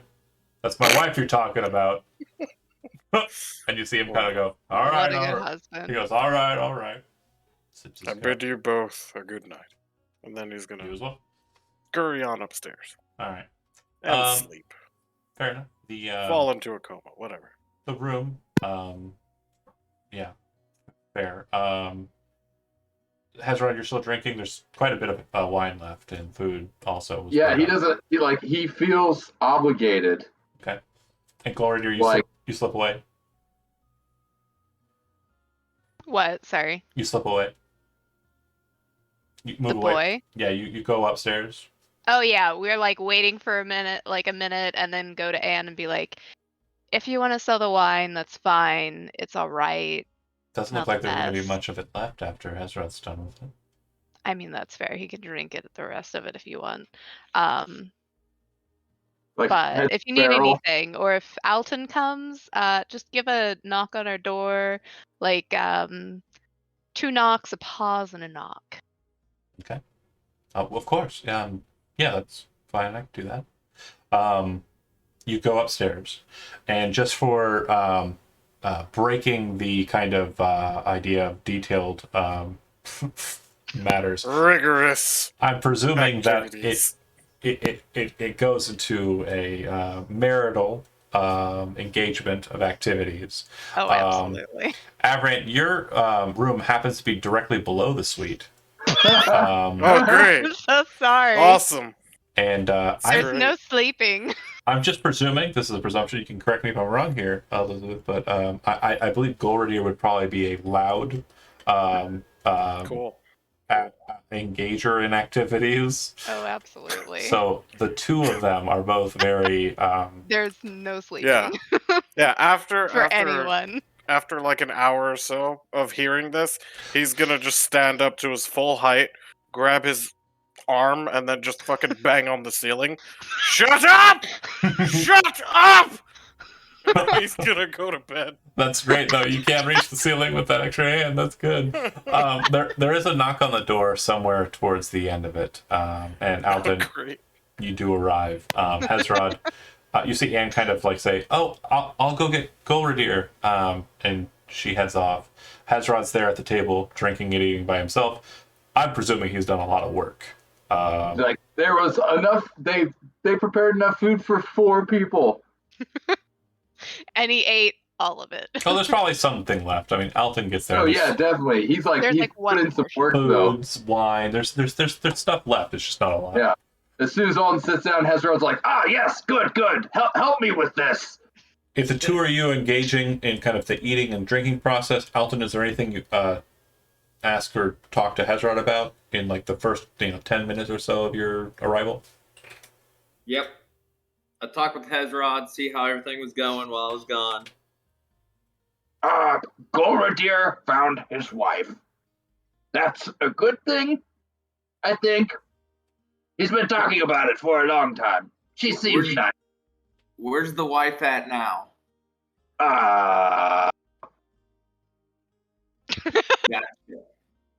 Gotcha. Okay. Cool.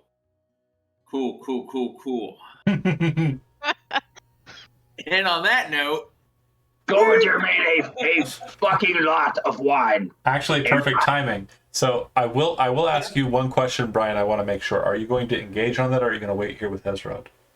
I'm going to wait with Hezrod Golradier? because I got to think about my actions coming up. No, it's perfectly fine.